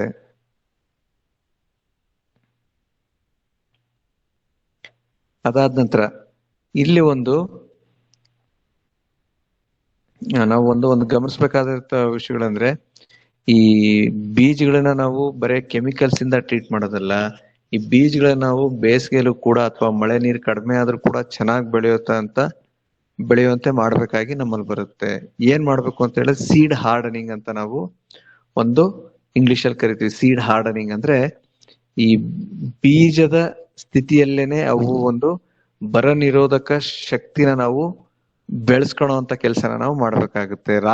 ರಾಗಿನ ನಾವು ಹಾಕೋದ್ಕಿಂತ ಮುಂಚೆ ಏನ್ ಮಾಡ್ಬೇಕು ಅಂದ್ರೆ, ರಾಗಿನ ಒಂದ್ಸರಿ ನೀರಲ್ಲಿ ನೆನೆಸಿ ಅದನ್ನ ಮತ್ತೆ ನೆರಳಲ್ಲಿ ಒಣಗಿಸಿ ಅದಾದ್ಮೇಲೆ ಅದನ್ನ ತೆಗೆದಿಟ್ಕೋಬೇಕಾಗುತ್ತೆ. ಅಂತ ಒಂದು ನಾವು ರಾಗಿನ ನಾವು ಹೊಲದಲ್ಲಿ ಬಿತ್ತಿದಾಗ ಏನಾಗುತ್ತೆ ಅಂದ್ರೆ 1-2 ದಿನಗಳ ಕಾಲ ಅಲ್ಲಿ ಅಥವಾ 1 ವಾರ 2 ವಾರದ ಕಾಲ ಮಳೆ ಕಡಿಮೆ ಆದ್ರೂ ಕೂಡ ಅವು ತಡೆದಿರ್ತಕ್ಕಂಥ ಶಕ್ತಿನ ತಮ್ಮಲ್ಲಿ ಬೆಳೆಸ್ಕೊಂತವೆ. ಆಮೇಲೆ ಬೆಳೆ ಪದ್ಧತಿಗಳನ್ನ ಅನುಸರಿಸ್ಬೇಕು. ಬೆಳೆ ಪದ್ಧತಿ ಅಂದ್ರೆ ವರ್ಷ ಒಂದೇ ಬೆಳೆ ಬೆಳಿದಂಗೆ ಆದಷ್ಟು ಈ ದ್ವಿದಳ ಧಾನ್ಯಗಳನ್ನ ಏಕದಳ ಧಾನ್ಯ ಹಾಗೂ ದ್ವಿದಳ ಧಾನ್ಯಗಳನ್ನ ಒಂದಾದ ನಂತರ ಒಂದು ಬೆಳೆಯುವಂತ ಕೆಲಸ ಮಾಡ್ಬೇಕು. ಆಮೇಲೆ ಬದುಗಳನ್ನ ಸ್ವಚ್ಛವಾಗಿಡ್ಬೇಕು. ಬೆಂಕಿ ಹಾಕ್ಬೇಡಿ ಅಂತ ಹೇಳ್ತೀವಿ, ಆದ್ರೆ ಹೊಲದಲ್ಲಿ ಇರ್ತಕ್ಕಂತ ಒಂದು ಕಸ ಕಡ್ಡಿಗೆ ಬೆಂಕಿ ಹಾಕ್ಬೇಡಿ. ಆದ್ರೆ ನಮ್ಮ ಬದುಗಳ ಮೇಲ್ಗಡೆ ಏನಾದ್ರು ಮುಳ್ಳು ಗಿಡಗಳು ಇದ್ವು ಅಂದಾಗ ಅಂತ ಒಂದು ಬದುಗಳನ್ನ ನಾವು ಬೆಂಕಿ ಹಚ್ಚಿ ಕ್ಲೀನ್ ಮಾಡ್ಕೊಂಡು ಬದುಗಳನ್ನ ಸ್ವಚ್ಛವಾಗಿಡೋದು ಕೆಲಸ ಮಾಡ್ಬೇಕಾಗುತ್ತೆ. ಅದು ನೋಡ್ಕೊಂಡು, ಅದೇ ಬರೇ ಮುಳ್ಳಿನ ಗಿಡಗಳಿದ್ವು ಅಥವಾ ಬೇರೆ ಒಂದು ಸಸ್ಯಗಳಿದ್ವು ಅಂದ್ರೆ ಆ ಕೆಲಸನ ಮಾಡ್ಬೇಕು. ಆಮೇಲೆ ಅಲ್ಲಿ ಯಾವುದೇ ರೀತಿ ಬೆಂಕಿ ಅವಘಡ ಆಗದಂಗೆ ನಾವು ತಡಿಬೇಕು.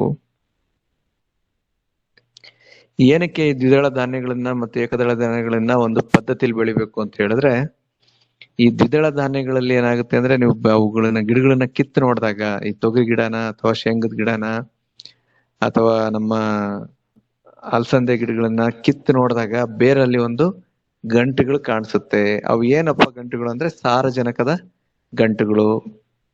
ಸೊ ಇಂಥವನ್ನ ನಾವು ಮುಂಚಿತವಾಗಿ ಒಂದು ಬೆಳೆ ಪದ್ಧತಿಲಿ ಬೆಳೆದಾಗ ಏನಾಗುತ್ತೆ ಅಂದ್ರೆ, ಏಕದಳವು ಏನಾಗುತ್ತೆ ಅಂದ್ರೆ ಬರೀ ಭೂಮಿಯಿಂದ ಪೋಷಕಾಂಶಗಳನ್ನ ಹೀರ್ಕೊಳ್ಳುವಂತ ಕೆಲಸ ಆಗುತ್ತೆ. ಅದೇ ದ್ವಿದಳ ಧಾನ್ಯಗಳನ್ನ ಬೆಳೆದಾಗ ಇವು ಏನ್ ಮಾಡ್ತವೆ, ವಾತಾವರಣದಲ್ಲಿ ಇರ್ತಕ್ಕಂತ ಒಂದು ಸಾರಜನಕನ ಹೀರಿ ಭೂಮಿಗೆ ಸೇರ್ಸ್ತಕ್ಕಂತ ಕೆಲಸ ಮಾಡುತ್ತೆ. ಸೊ ಭೂಮಿನ ಫಲವತ್ತತೆನ ಕಾಪಾಡೋದ್ರಲ್ಲಿ ಇವು ಸಹಾಯ ಮಾಡುತ್ತೆ. ಅದೇ ರೀತಿ ಮಿಶ್ರ ಬೆಳೆಗಳನ್ನ ನಾವು ಬೆಳಿಬೇಕಾಗುತ್ತೆ, ಅಕ್ಕಡಿ ಬೆಳೆಗಳನ್ನ ನಾವು ಬೆಳಿಬೇಕಾಗುತ್ತೆ. ಆಮೇಲೆ ಯಾವ ಬೆಳೆಗಳನ್ನ ಯಾವ್ಯಾವ ಬೆಳಿಬೇಕು, ಈ ಎಳ್ಳು ಹಾಕ್ತೀರಾ ಅನ್ನೋದು ಅಥವಾ ರಾಗಿ ಹಾಕ್ತೀನಿ ಅಥವಾ ಮೇವಿನ ಬೆಳೆಗಳನ್ನ ಹಾಕ್ತೀನಿ ಅಂದ್ರೆ ರಾಗಿನ ಹಾಕ್ತೀವಿ ಅನ್ನೋದಾದ್ರೆ ಏಪ್ರಿಲ್ ಮೇನಲ್ಲಿ ಹಾಕೋಬೇಕು. ಅಥವಾ ಈ ಹಸಿರೆಲೆ ಗೊಬ್ಬರದ ಗಿಡಗಳನ್ನ ಹಾಕ್ತೀವಿ ಅಂದ್ರೆ ಏಪ್ರಿಲ್ ಅಥವಾ ಮೇ ತಿಂಗಳಲ್ಲೇ ಹಾಕೋಬೇಕು. ಅದಾದ ನಂತರ ನಾವು ಮೇ ಮತ್ತೆ ಜೂನ್ ಅಲ್ಲಿ ಅಂದ್ರೆ ಮೊದಲ ಪಾಕ್ಷಿಕ ಅಂದ್ರೆ ಮೊದಲನೇ ವಾರದಲ್ಲಿ ಅಥವಾ 2ನೇ ವಾರದಲ್ಲಿ ನಾವು ಮೇವಿನ ಬೆಳೆಗಳನ್ನ ಮೆಣಸಿನಕಾಯಿನ, ಅಲಸಂದೆ, ರಾಗಿ ಇವನ್ನ ಹಾಕೋಬೇಕಾಗುತ್ತೆ. ಇನ್ನು ಮೇನಲ್ಲೇ ಹಾಕ್ತೀನಿ ಅನ್ನೋದಾದ್ರೆ ನಾವು ಹೆಸರು ಮತ್ತೆ ರಾಗಿ. ಈ ಮೇ ತಿಂಗಳಲ್ಲಿ ಮೊದಲನೇ ವಾರದಲ್ಲಿ ಅಥವಾ 2ನೇ ವಾರದಲ್ಲಿ ಒಳ್ಳೆ ಮಳೆ ಬಂತು ಅಂದಾಗ ನಾವು ಹೆಸರು ಕಾಳು ಹಾಕೊಂಡ್ಬಿಟ್ರೆ ಕರೆಕ್ಟ್ ಆಗಿ 2-2.5 ತಿಂಗಳಿಗೆ ಕಟಾವಿಗೆ ಬರುತ್ತೆ. ಆಮೇಲೆ ಜುಲೈ ತಿಂಗಳಲ್ಲಿ ನಾವು ರಾಗಿನ ಬಿತ್ತನೆ ಮಾಡಬಹುದು. ಅಥವಾ ಏಪ್ರಿಲ್ ಅಲ್ಲೇ ನಾವು ಮುಂಗಡವಾಗಿ ನಾವು ಹಾಕ್ತೀವಿ ಅನ್ನೋದಾದ್ರೆ 2 ಬೆಳೆಗಳನ್ನ ನಾವು ಜೋಳ ಮತ್ತೆ ಹೂಳಿನ ಬೆಳ್ಕೋಬಹುದು. ಅದೇ ರೀತಿ ಜೂನ್ ತಿಂಗಳಲ್ಲಿ ನಾವು ಸ್ಟಾರ್ಟ್ ಮಾಡ್ತೀವಿ ಅಂದ್ರೆ ಜೋಳ ಮತ್ತೆ ನಾಟಿ ರಾಗಿನ ನಾವು ಬೆಳಿಬಹುದು, ಸಜ್ಜೆ ಮತ್ತೆ ಹೂಳಿನ ಬೆಳಿಬಹುದು, ಸೂರ್ಯಕಾಂತಿ ಮತ್ತೆ ಜೋಳನ ಬೆಳ್ಕೋಬಹುದು. ಇಲ್ಲೊಂದು ಇಟ್ಕೊಂಡಿರ್ಬೇಕಾದ್ರೆ ವಿಷಯ ಏನಂದ್ರೆ, 2ನೇ ಬೆಳೆನ ನಾವು ಮೊದಲನೇ ಬೆಳೆ ಕಟಾವಾದ ತಕ್ಷಣನೇ ಬಿತ್ತಬೇಕು. ಯಾಕಂದ್ರೆ ಇಲ್ಲ ಅಂದ್ರೆ ಆಮೇಲೆ ಕೊನೆಗೆ ಹೂ ಬಿಡಿ 2ನೇ ಬೆಳೆ ಹೂ ಬಿಡೋ ಹಂತದಲ್ಲಿ ಏನಾದ್ರೂ ಈ ಒಂದು ಸರಿಯಾದ ಪ್ರಮಾಣದಲ್ಲಿ ನೀರಿನ ನಿರ್ವಹಣೆ ಮಾಡದಿದ್ದಲ್ಲಿ ಅಥವಾ ಮಣ್ಣಿನಲ್ಲಿ ತೇವಾಂಶ ಇಲ್ಲ ಅಂದ್ರೆ ಬೆಳೆಗಳು ಸಂಪೂರ್ಣ ನಾಶ ಆಗ್ತಕ್ಕಂಥ ಒಂದು ಕೆಲಸ ಆಗುತ್ತೆ. ಈ ಕುಷ್ಕಿ ಬೆಳೆಗೆ ಒಂದು ಸುಧಾರಿತ ತಳಿಗಳು ಯಾವ ಅಂದ್ರೆ, ಹುರುಳಿ ಬಂದ್ಬಿಟ್ರೆ ನಾವು KBH ಅಥವಾ PHG9 ಅಂತ ಒಂದಿದೆ. ಆಮೇಲೆ ನೆಲಗಡಲೆ ಬಂದ್ಬಿಟ್ಟು TMV2 ಅಂತಿದೆ. ಸೂರ್ಯಕಾಂತಿಲಿ ಮಾಡ್ರನ್, KBSH1 ಇವೆಲ್ಲವೂ ಕೂಡ ಒಂದು ಬರ ನಿರೋಧಕ ಶಕ್ತಿ ಉಳ್ತಕ್ಕಂಥದ್ದು. ಆಮೇಲೆ ಹುಚ್ಚೆಳ್ಳು ನಂಬರ್ 71 ಅಂತ ಇದೆ, ಅದನ್ನು ಕೂಡ ಬೆಳಿಬಹುದು. ಎಳ್ಳಲ್ಲಿ TMV2 ಅಂತಿದೆ, ನವಿಲೆ 1 ಅಂತಿದೆ. ಆಮೇಲೆ ಹರಳು ಬೆಳಿತೀವಿ ಅಂತ ಹೇಳಿದ್ರೆ DCS9, ಅದನ್ನ ಜ್ಯೋತಿ ಅಂತ ಕರಿತೀವಿ, ಅದು ಬಹಳ ಒಳ್ಳೆ ವೆರೈಟಿ. ಆಲೂಗಡ್ಡೆ ಬೆಳೆಯೋರಿಗೆ ಕುಫ್ರಿ ಬಾದ್ಶಾ ಅಥವಾ ಕುಫ್ರಿ ಜ್ಯೋತಿ, ಕುಫ್ರಿ ಚಂದ್ರಮುಖಿ ಅಥವಾ ಕುಫ್ರಿ ಸಿಂಧೂರಿ ಇವನ್ನ ಬೆಳೆಯೋದ್ರಿಂದ ಈ ಕಡಿಮೆ ಮಳೆಯಲ್ಲೂ ಕೂಡ ತುಂಬಾ ಚೆನ್ನಾಗಿ ಇಳುವರಿನ ನಾವು ಪಡಿಬಹುದು. ಆಮೇಲೆ ಮೆಣಸಿನ್ಕಾಯಿ ಬೆಳಿತೀವಿ ಅಂದಾಗ ಅರ್ಕ ಲೋಹಿತ್ ಅನ್ನೋದೊಂದು ನಮ್ಮ ಒಂದು IHR ಇಂದ ಬಿಡುಗಡೆ ಆಗಿರ್ತಕ್ಕಂಥ ಒಂದು ಇದು ಮೆಣಸಿನ್ಕಾಯಿ ತುಂಬಾ ಚೆನ್ನಾಗಿದೆ. ಆಮೇಲೆ ಸಿಲೋಲ್ ಅಂತ ಹೇಳಿ ಅದನ್ನ ಸಮೃದ್ಧಿ ಅಂತ ಕರಿತೀವಿ. ನಮ್ಮ ಕಡೆ ಇವೆರಡು ಕೂಡ ಅತಿ ಹೆಚ್ಚಿನದಾಗಿ ತುಂಬಾ ನೀಟಾಗಿ ಹಾಸನ ಜಿಲ್ಲೆಯಲ್ಲಿ ನಾವು ಬೆಳ್ಕೋಬಹುದು. ಆಮೇಲೆ ಮೊದಲನೇ ವಾರದಲ್ಲಿ ಹಾಕ್ಬೇಕು ಅಂದ್ರೆ ಈಗ ಫೀಲ್ಡ್ ಬಿ ಇದೆ, ಒಂದೇ ಬೆಳೆ ಹಾಕಿರೋದು, ಆಮೇಲೆ ಅಲಸಂದೆನೂ ಒಂದೇ ಬೆಳೆ ಹಾಕ್ಬೋದು. ಇವನ್ನೆಲ್ಲ ಹಾಕಿದಾಗ ಏನಾಗುತ್ತೆ ಅಂತ ಹೇಳಿದ್ರೆ ಮುಂದಿನ ಭಾಗದಲ್ಲಿ ಈ ಬೆಳೆನ ನಾವು ಬೆಳೆಯಂತ ಕೆಲಸ ಮಾಡಬಾರ್ದು, ಬೇರೆ ಬೆಳೆಗಳನ್ನ ಬೆಳಿಬೇಕು.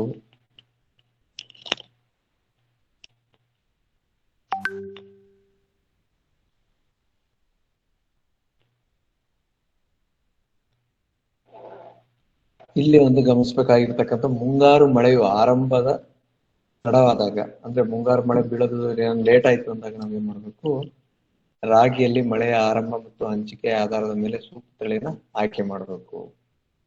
ಮುಂಗಾರಿನ ಸರಿಯಾದ ಸಮಯಕ್ಕೆ ಬಂದ್ಬಿಟ್ಟ ಅಂತ ಹೇಳಿದ್ರೆ ನಾವು ದೀರ್ಘಾವಧಿ ತಳಿಗಳನ್ನ ನಾವು ಬೆಳ್ಕೋಬೇಕಾಗುತ್ತೆ. ಇಲ್ಲ ಅಂದ್ರೆ ಲೇಟ್ ಆಗಿ ಸ್ಟಾರ್ಟ್ ಆಯ್ತು ಅಂದಾಗ ಒಂದು ಅಲ್ಪಾವಧಿ ತಳಿಗಳು GPU 48 ಅಂತ ಒಂದು ತಳಿಗಳನ್ನ ನಾವು ಬೆಳಿಬೇಕಾಗುತ್ತೆ.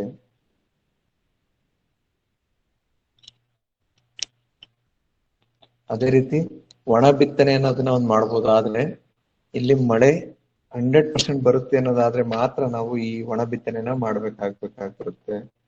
ಈ 8 ರಿಂದ 10 ದಿನಗಳಲ್ಲಿ ಮುನ್ಸೂಚನೆ ಇದ್ದಲ್ಲಿ, ಇನ್ನೇನೀಗ ಇನ್ನೊಂದು ವಾರದಲ್ಲಿ ಮಳೆ ಬಂದೇ ಬರುತ್ತೆ ಅನ್ನೋದೇನಾದ್ರೂ ನಮ್ಗೆ ಖಾತರಿ ಆದಲ್ಲಿ ಮಾತ್ರ ನಾವು ಇವುಗಳನ್ನ ಬಿತ್ತನೆ ಮಾಡ್ಬೇಕಾಗಿ ಬರುತ್ತೆ. ಅಥವಾ ತಡವಾದ ಮುಂಗಾರಿಗೆ ಸೂಕ್ತ ಬೆಳೆಗಳು ಯಾವ್ಯಾವು ಅಂತ ಹೇಳಿದ್ರೆ ಅಲಸಂದೆ, ಅವರೆ, ಹುರುಳಿ, ಸೂರ್ಯಕಾಂತಿ, ಸಾಮೆ, ನವಣೆ, ಹಾರ್ಕ, ಬರುವ ಇವುಗಳನ್ನ ಬೆಳ್ಕೋಬೇಕಾಗುತ್ತೆ. ಅದೇ ರೀತಿ ಬೆಳೆಯ ಅವಧಿಯಲ್ಲಿ ಬರ ಪರಿಸ್ಥಿತಿ ಉಂಟಾದಾಗ, ಅಂದ್ರೆ ನಾವು ಈಗಾಗ್ಲೇ ಹಾಕಿರ್ತೀವಿ, ಆ ಟೈಮಲ್ಲಿ ಏನಾದ್ರೂ ಬೆಳೆಯಲ್ಲಿ ಬರದ ಪರಿಸ್ಥಿತಿ, ಆ ಬೆಳೆ ಬೆಳೆದಾಗ ಒಂದು 10-15 ದಿನ ಆಗಿರುತ್ತೆ, ಮಧ್ಯದಲ್ಲಿ ಮಳೆ ನಿಂತೋಗ್ಬಿಡುತ್ತೆ, ಅಂತ ಟೈಮಲ್ಲಿ ನಾವ್ ಏನ್ ಮಾಡ್ಬೇಕು ಅಂತ ಹೇಳಿದ್ರೆ ಆವಾಗಿಂದ ಅವಾಗ ನಾವು ಅಂತರ್ ಬೇಸಾಯ ಮಾಡ್ಬೇಕು. ಅದೇ ರೀತಿ ಕಳೆಗಳು ಇಲ್ದಂಗ್ ನೋಡ್ಕೋಬೇಕು. ಆಮೇಲೆ ಸಾಲುಗಳ ಮಧ್ಯದಲ್ಲಿ ಹೊದಿಕೆನ ಮಾಡ್ಬೇಕು. ಅದೇ ರೀತಿ ಕೃಷಿ ಹೊಂಡದಲ್ಲಿ ನೀರಿದ್ದಿದ್ರೆ 1 ಅಥವಾ 2 ಸರಿ ನಾವು ನೀರನ್ನ ಹೊಡ್ಕೊಳ್ಳೋಂತ ಕೆಲಸ ಮಾಡ್ಬೇಕು, ನೀರ್ ಹೊಡಿಬೇಕು. ಅವಾಗ ಬೆಳೆನ ನಾವು ಹಾಳಾಗೋದನ್ನ ತಡಿಬಹುದು. ಅದಕ್ಕೆ ನಾವು ಬೇಸಿಗೆ ಟೈಮಲ್ಲಿ ಸಾಕಷ್ಟು ಪ್ರಮಾಣದ ಒಂದು ನೀರನ್ನು ಭೂಮಿಲಿ ಇಂಗಿಸುವಂತ ಕೆಲಸನ ಮಾಡ್ಬೇಕು. ಆಮೇಲೆ ಮುಂಗಾರು ಮಳೆಯು ಮುಂಚಿತವಾಗಿ ಕೊನೆಗೊಂಡಾಗ ಏನ್ ಮಾಡ್ಬೇಕು ಅಂದ್ರೆ, ಮುಂಗಾರು ಮಳೆ ಏನಾಗುತ್ತೆ ಅಂದ್ರೆ ಕೆಲವೊಂದು ಟೈಮು ನಮಗೆ ಸಾಮಾನ್ಯವಾಗಿ ನಮ್ಗೆ ಸೆಪ್ಟೆಂಬರ್, ಅಕ್ಟೋಬರ್ ವರೆಗೂ ಮಳೆ ಬರುತ್ತೆ. ಕೆಲವೊಂದು ಟೈಮ್ ಸೆಪ್ಟೆಂಬರ್ಗೆ ನಿಂತೋಗ್ಬಿಡುತ್ತೆ. ಈ ಸರಿ ತುಂಬಾ ಬೇಗ ಮುಂಗಾರು ಮಳೆ ನಿಂತೋಯ್ತು ಹೋದ ವರ್ಷ. ಸೊ ಅಂತ ಟೈಮಲ್ಲಿ ಎಲ್ಲವೂ ಕೂಡ ಬೆಳೆಗಳೆಲ್ಲ ಹೂವು ಅಥವಾ ಕಟಾವಿನಂತದಲ್ಲಿ ಇರುತ್ತೆ. ಆ ಟೈಮಲ್ಲಿ ನೀರು ತುಂಬಾ ಅವಶ್ಯಕವಾಗಿರುತ್ತೆ. ಅವಾಗ ಈ ಕೃಷಿ ಹೊಂಡಗಳನ್ನ ಬಳಸ್ಕೊಂಡು ನಾವು ನೀರನ್ನ ಕೊಡುವಂತ ಕೆಲಸನ ಮಾಡ್ಬೇಕು. ಅದು ಹೂ ಬಿಡೋ ಟೈಮಲ್ಲಿ ಅಥವಾ ಕಾಯಿ ಕಟ್ಟೋ ಟೈಮಲ್ಲಿ.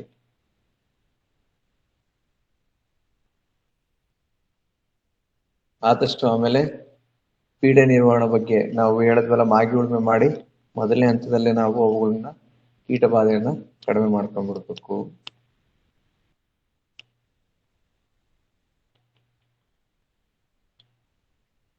ಆಮೇಲೆ ಈಗ ಸಸಿ ಮಡಿಗಳಲ್ಲಿ ಬಿತ್ತನೆ ಮಾಡಿದ ಬೀಜ ನಾಟಿ ಮಾಡ್ಬೇಕಾದ್ರೆ ಈ ರೋಗಗಳನ್ನ ಒಂಚೂರು ನಾವು ಕಂಟ್ರೋಲ್ ಮಾಡ್ಬೇಕು ಅಂತ ಹೇಳಿದ್ರೆ ಈ ಎಲೆ ತುದಿಗಳನ್ನ ಕತ್ತರಿಸ್ಬೇಕು. ಯಾಕಂದ್ರೆ ಎಲೆ ತುದಿಲಿ ಈ ರೋಗ ಮತ್ತೆ ಕೀಟಗಳನ್ನ, ಅದ್ರ ಮೊಟ್ಟೆಗಳು ಅದರಲ್ಲಿ ಇರುತ್ತೆ. ಹಾಗಾಗ್ಬಿಟ್ಟು ನಾವು ಭತ್ತನ ನಾಟಿ ಮಾಡೋದಕ್ಕಿಂತ ಮುಂಚೆ ಅದ್ರ ತುದಿನ ನಾವು ಕಟ್ ಮಾಡಿ ನಾಟಿ ಮಾಡುವಂತ ಕೆಲಸನ ಮಾಡ್ಬೇಕು. ಅದೇ ರೀತಿ ಈಗ ಇನ್ನೊಂದು ಕೆಲವು ಮುಂಗಾರಿಕಿನ ಮುಂಚೆ ನಾವು ಏನೇನೇನು ಗಮನ ಹರಿಸ್ಬೇಕು ಅನ್ನೋದಕ್ಕೆ ಇನ್ನೂ ಕೆಲವೊಂದು ಇದೆಲ್ಲ ಇದೆ, ಅದನ್ನ ಹೇಳ್ತೀನಿ. ಆದಷ್ಟು ನಮ್ಮ ಹೊಲಗಳಲ್ಲಿ ಯಾವಾಗ್ಲೂ ಕೂಡ ನಾವು ಸೂಕ್ಷ್ಮಾಣು ಕೀಟನಾಶಕಗಳನ್ನ ಬಳಸ್ತಕ್ಕಂಥ ಕೆಲಸ ಮಾಡ್ಬೇಕು. ಆದ್ಮೇಲೆ ಬಯೋ ಫರ್ಟಿಲೈಸರ್ನ ಬಳಸ್ತಕ್ಕಂಥ ಕೆಲಸ ಮಾಡ್ಬೇಕು. ಆಮೇಲೆ ಜೈವಿಕ ಗೊಬ್ಬರಗಳನ್ನ ನಾವು ಬಳಸ್ಬೇಕು. ಯಾಕಂದ್ರೆ ಕಡಿಮೆ ಖರ್ಚಿನಲ್ಲಿ ಸಾರಜನಕ ಮತ್ತು ರಂಜಕ ಬೆಳೆಗಳಿಗೆ ಒದಗಿಸುತ್ತೆ. ಅದೇ ರೀತಿ ಇನ್ನೇನ್ ಮಾಡ್ಬೇಕು ಅಂದ್ರೆ, ನಾವು ಪ್ರತಿಯೊಬ್ಬ ರೈತರು ಕೂಡ ಬೇಸಿಗೆಯಲ್ಲಿ ದನಕರುಗಳಿಗೆ ಹಸಿರು ಮೇವು ತುಂಬಾ ಇಂಪಾರ್ಟೆಂಟ್ ಆಗುತ್ತೆ. ಹಾಗಾಗ್ಬಿಟ್ಟು ನಾವು ಬೇಸಿಗೆಯಲ್ಲಿ ಒಂದು ಅಜೋಲಾ ಅನ್ನೋದು ನಮ್ಮ ಒಂದು ಕೊಟ್ಟಿಗೆ ಪಕ್ಕದಲ್ಲೇ ಬೆಳ್ಕೊಂಡಾಗ ಏನಾಗುತ್ತೆ ಅಂದ್ರೆ ಅಲ್ಲಿ ಅವನ್ನ ಹಸಿರು ಮೇವು ನಾವು ಕೊಡ್ತಕ್ಕಂಥ ಕೆಲಸನ ಮಾಡಬಹುದು.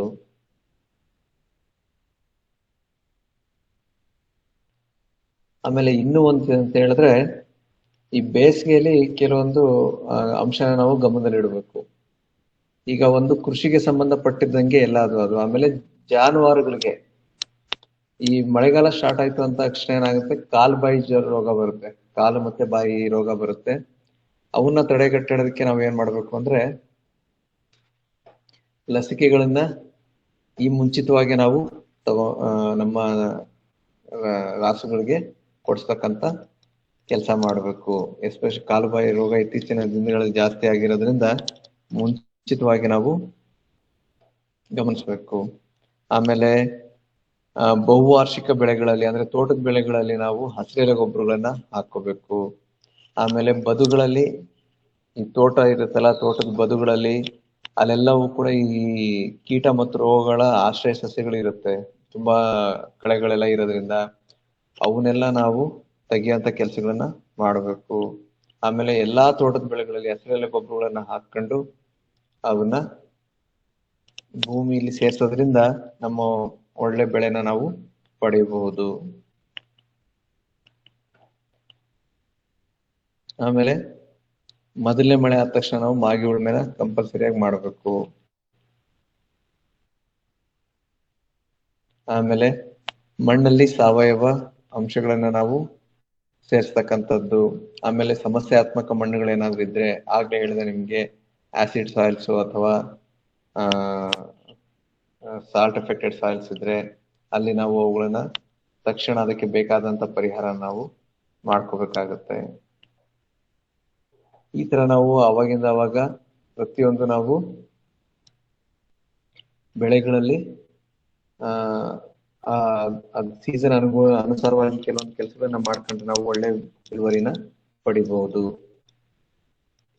ಇಲ್ಲಿ ಮುಖ್ಯವಾಗಿ ಹವಾಮಾನ ಇಲಾಖೆಯಿಂದ ಏನೋ ಒಂದು ಇನ್ಫಾರ್ಮೇಶನ್ ಬರುತ್ತೋ ಅದನ್ನ ನಾವು ಮೊದಲನೇದಾಗಿ ತಿಳ್ಕೊಂಡಿರ್ಬೇಕಾಗುತ್ತೆ. ಸೊ ಅದೆಲ್ಲ ಯಾಕೆ ತಿಳ್ಕೊಬೇಕು ಅನ್ನೋದನ್ನ ನಾನು ಹೇಳ್ತೀನಿ. ಈಗ ನೋಡಿ, ಈಗ ಇದು ಒಂದು ನಮ್ಮ ಕೃಷಿ ವಿಶ್ವವಿದ್ಯಾಲಯದಿಂದ ಮತ್ತು ಅದ್ರ ಜೊತೆಗೆ ಈ ಭಾರತ ಹವಾಮಾನ ಇಲಾಖೆ ವತಿಯಿಂದ ಇದೊಂದು ರಿಪೋರ್ಟ್ ನಾವು ಎಲ್ಲಾ ಕಡೆ ಒಂದು ಪ್ರಕಟಣೆಗೊಳಿಸಿದ್ವಿ. ಅದ್ರ ಪ್ರಕಾರ ನಮ್ಗೆ ಮೇ 5ರಿಂದ ರಾಜ್ಯದಲ್ಲಿ ಕೆಲವು ಕಡೆ ಮಳೆ ಆಗುತ್ತೆ, ಅದೇ ರೀತಿ ಜಾಸ್ತಿ ಬಿಸಿಲಿರುತ್ತೆ ಅಂತ ಹೇಳಿದ್ವಿ. ಅದೇ ರೀತಿ ಕೂಡ ರಾಜ್ಯದಲ್ಲಿ ಹಲವು ಕಡೆ ಮಳೆ ಆಯ್ತು.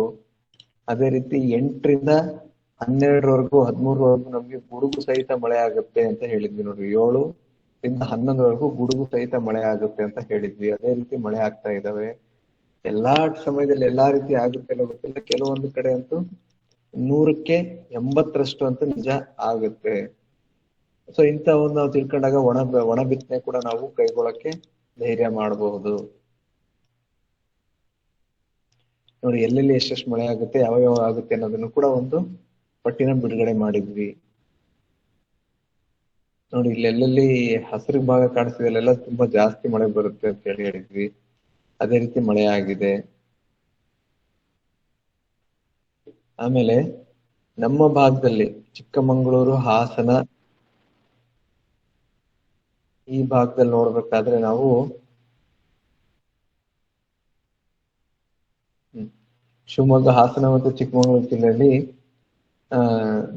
ಸದರನ್ ಟ್ರಾನ್ಸಿಷನ್ ಝೋನ್ ಅಂತ ವಲಯದಲ್ಲಿ ಬರುತ್ತೆ. ಅಲ್ಲಿ ನಾವು ಒಂದು ಮುನ್ನೆಚ್ಚರಿಕೆ ಕ್ರಮಗಳನ್ನ ಬಳಸಬೇಕಾಗಿರುವಂತ ಕ್ರಮಗಳು ಯಾವ್ಯಾವಪ್ಪ ಅಂತ ಹೇಳಿದ್ರೆ, ಒಂದು, ಎಲ್ಲೆಲ್ಲಿ ಭತ್ತ ಬೆಳಿತೀವೋ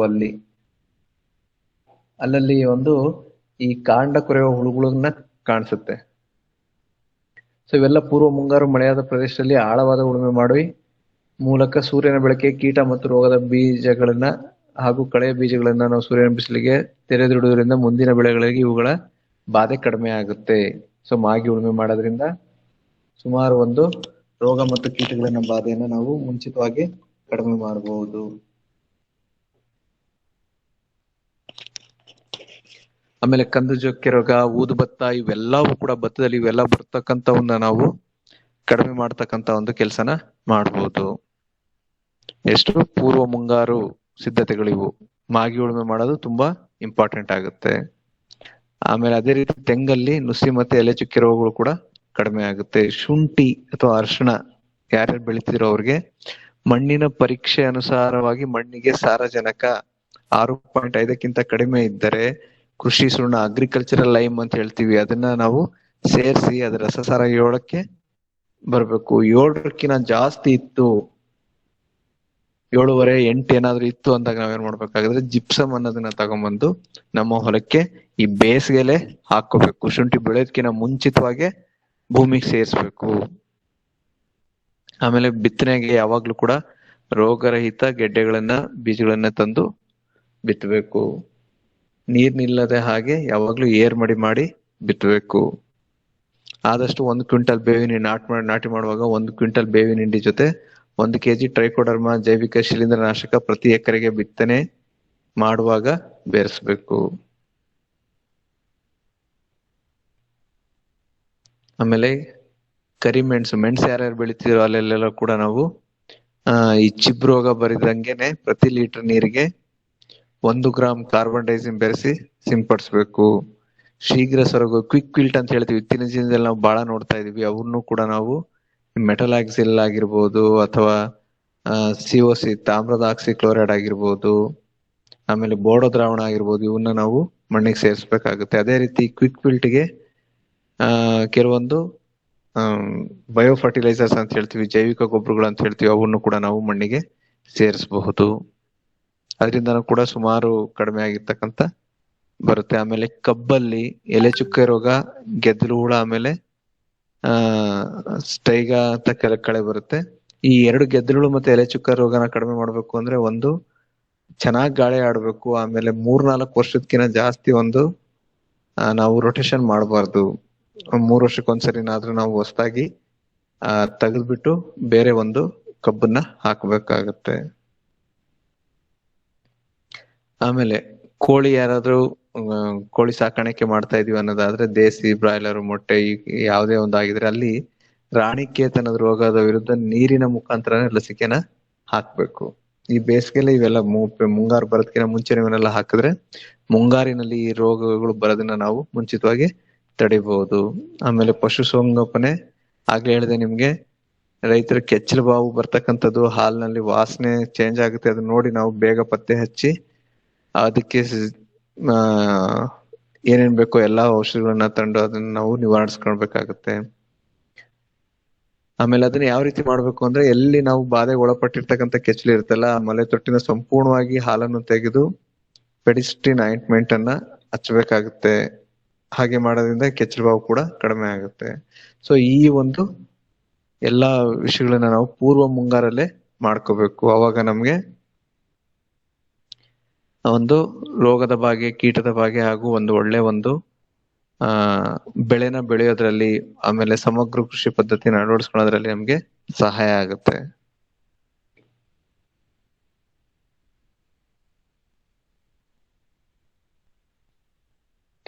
ಸೊ ರೈತರಿಗೆ ಎಲ್ಲಾರ ಹತ್ರ ನಾನು ಮನವಿ ಮಾಡ್ಕೊಳ್ಳೋದಂದ್ರೆ, ನಾ ಈಗ ತಿಳಿಸಿರ್ತಕ್ಕಂಥ ಎಲ್ಲಾ ಒಂದು ವಿಷಯಗಳನ್ನ ನಾನು ನಿಮ್ಮಲ್ಲಿ ಹಂಚ್ಕೊಂಡಿದೀನಿ ಪೂರ್ವ ಮುಂಗಾರಿನಲ್ಲಿ. ನಿಮ್ಗೆ ಇನ್ನೂ ಏನಾದ್ರೂ ಇದ್ರಲ್ಲಿ ಏನಾದ್ರೂ ಅರ್ಥ ಆಗದೆ ಇರ್ತಕ್ಕಂಥದ್ದು ಅಥವಾ ಏನಾದ್ರೂ ತೊಡಕುಗಳಿದ್ರೆ ನೀವು ಕೇಳ್ಬಹುದು, ನಾನು ಅದನ್ನ ಹೇಳ್ತೀನಿ. ಅಥವಾ ನೀವು ನನ್ನ ನಂಬರ್ಗೆ ಫೋನ್ ಬೇಕಾದ್ರೂ ಮಾಡ್ಬೋದು, ನಾನು ಅದರಲ್ಲೂ ಕೂಡ ಫೋನಲ್ಲೂ ಕೂಡ ನಿಮ್ ಬಗೆಹರಿಸ್ತೀನಿ. ಹಾ ಮೇಡಮ್.